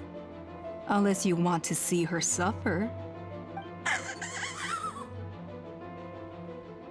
Oh no, that's one of the extraction cages! I told my subordinates to take control of the tribe while I was away. Luckily for them, our strongest warrior and our most powerful ally aren't there to stop it. Take control? What are you planning to do with Mutota and his supporters? Merely accelerate their inevitable downfall. They cannot stand in the way of progress forever. It is not the move I wish to make, but I'm afraid you and your friends force my hand. And since you insist on imposing me too, I have no choice but to keep you here until the dust has settled. So that's what you meant by I just want to talk. You never intended to negotiate. You just wanted to stall us. No, Chasca. I genuinely hoped I could win you over. You are the strongest warriors we have. Put down your weapons, and I promise you that no harm will come to this young Saurian. I just need you to stay here for the next couple of weeks or so, while my people consolidate their power. Then, I will give her back to you, and you'll be free to leave. As long as the majority supports our vision, even the Pyro Archon cannot meddle in our internal affairs. Your vision is deranged, and the Flower Feather Clan will never support it. You sure about that? Then wait here and see. Time will tell. What do we do? Even if the whole tribe fights back, Mutota's in grave danger! Stop delaying the inevitable! Drop your weapons and get into the cages, now! She's still holding Chime hostage. Is there really no other way?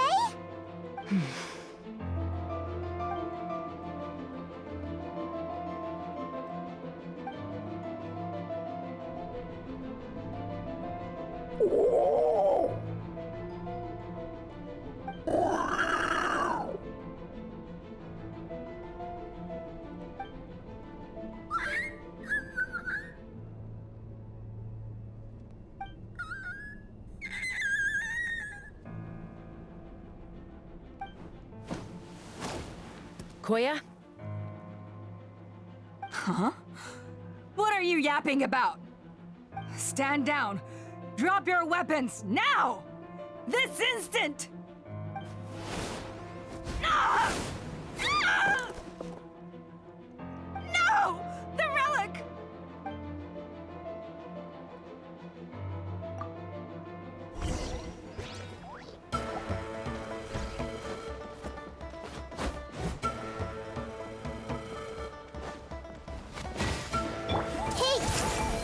Fire in the hole! Action at the flame! Whoosh!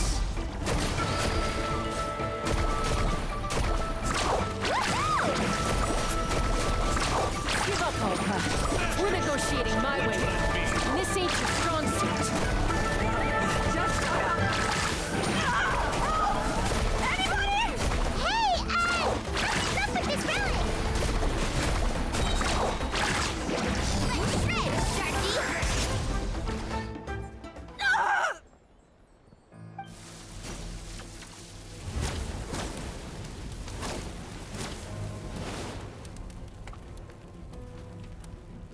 No! What is she doing? She'll bring us all down with her! But why? We stabilized the relic! Maybe it got damaged in the fight. If we don't think of something fast, this whole workshop is gonna fall apart. No. They're directly beneath us. My beloved tribe!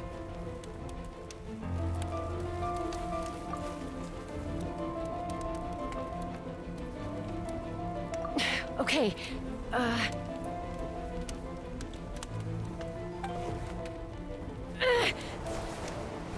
It's too powerful. This ain't a toy like last time. I don't think I can just throw it aside.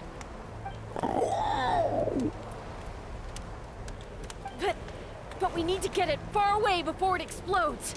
Then the tribe will be safe, and so will this workshop. Koya, remember when we were kids? Come on, let's take this thing high up into the sky.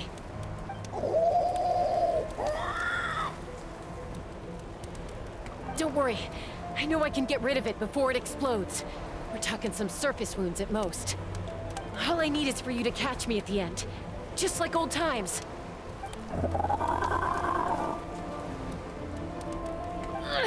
I can't hold it back anymore. We have to go. Don't be insane! Alpa, what are you? You're a fool, Chasca! Why would you choose such a risky solution? We cannot entrust the safety of our tribe to this wild Saurian! I'm the fool.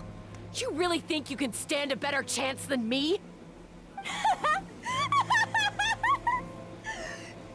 Sure, it may be asking too much for an ex-wingless to escape the blast radius in time.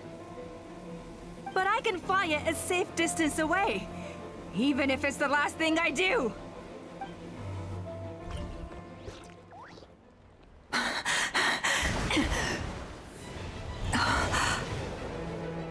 Here, this should be high enough to save the clan. What? You don't get to die a hero today.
Are you hurt? Let me take a look at you. What do you mean, I'm fine? Didn't I tell you to catch me on your back? Why did you try to shield me from the blast?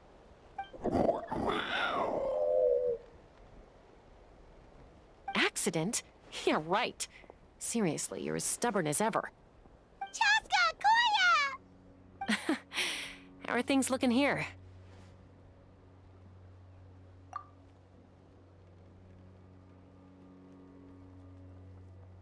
I think that's putting it mildly. I owe you one. Again.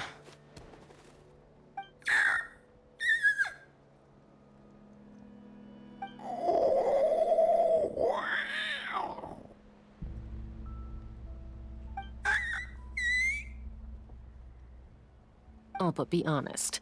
Do you still think Kukasaurs can't form bonds? Mom, I'll figure out the refinement problem. I'll find a way. You don't need to worry about it. I just need some more time. That's all I ask. Please just trust me. Just this once.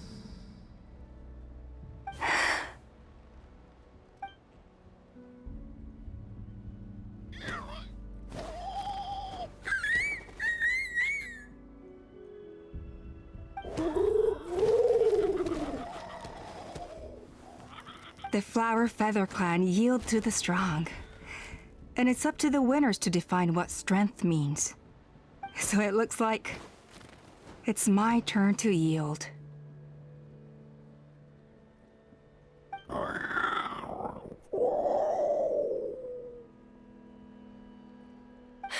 Koya! Koya!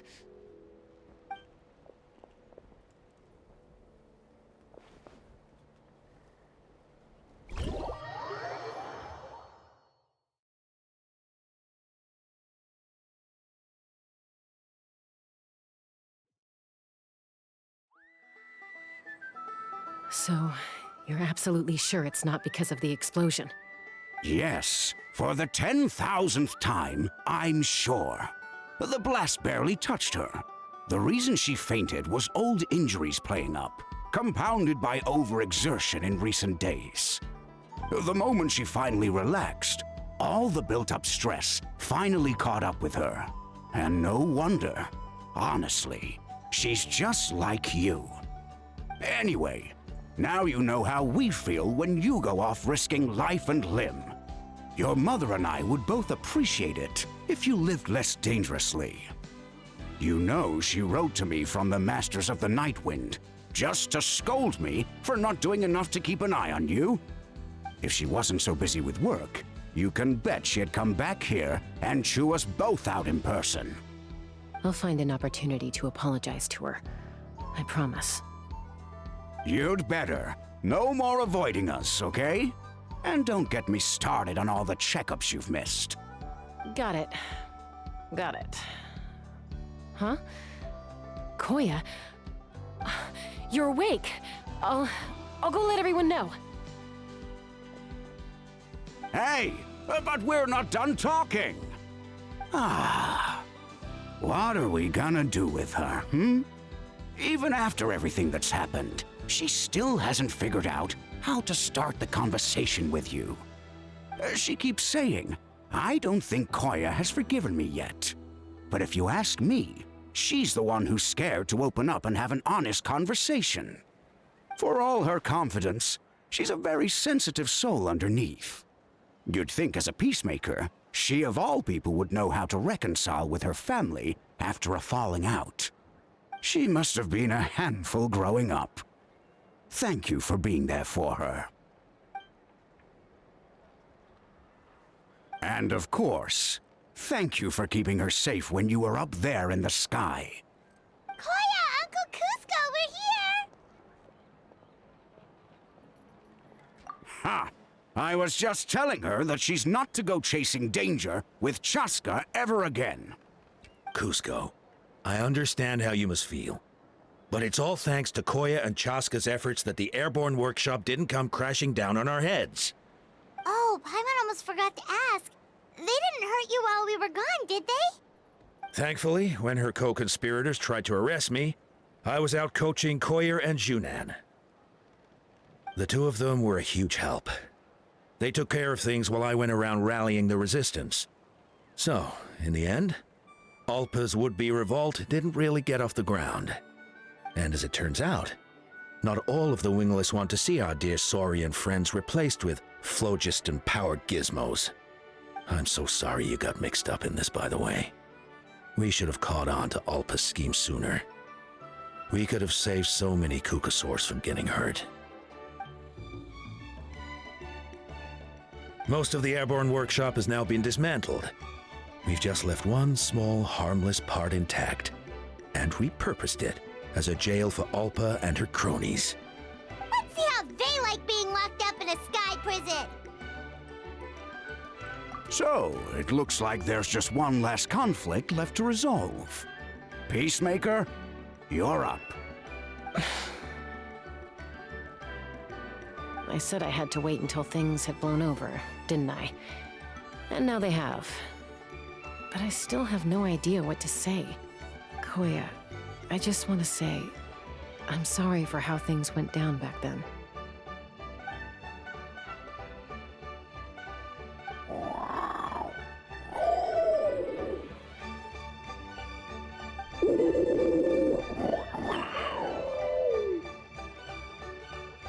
Huh? Does this mean you're not mad at me anymore? There's that family likeness coming through again. But that day, when we ran into each other...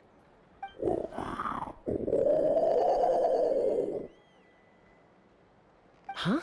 So then, when did you finally make your peace with it?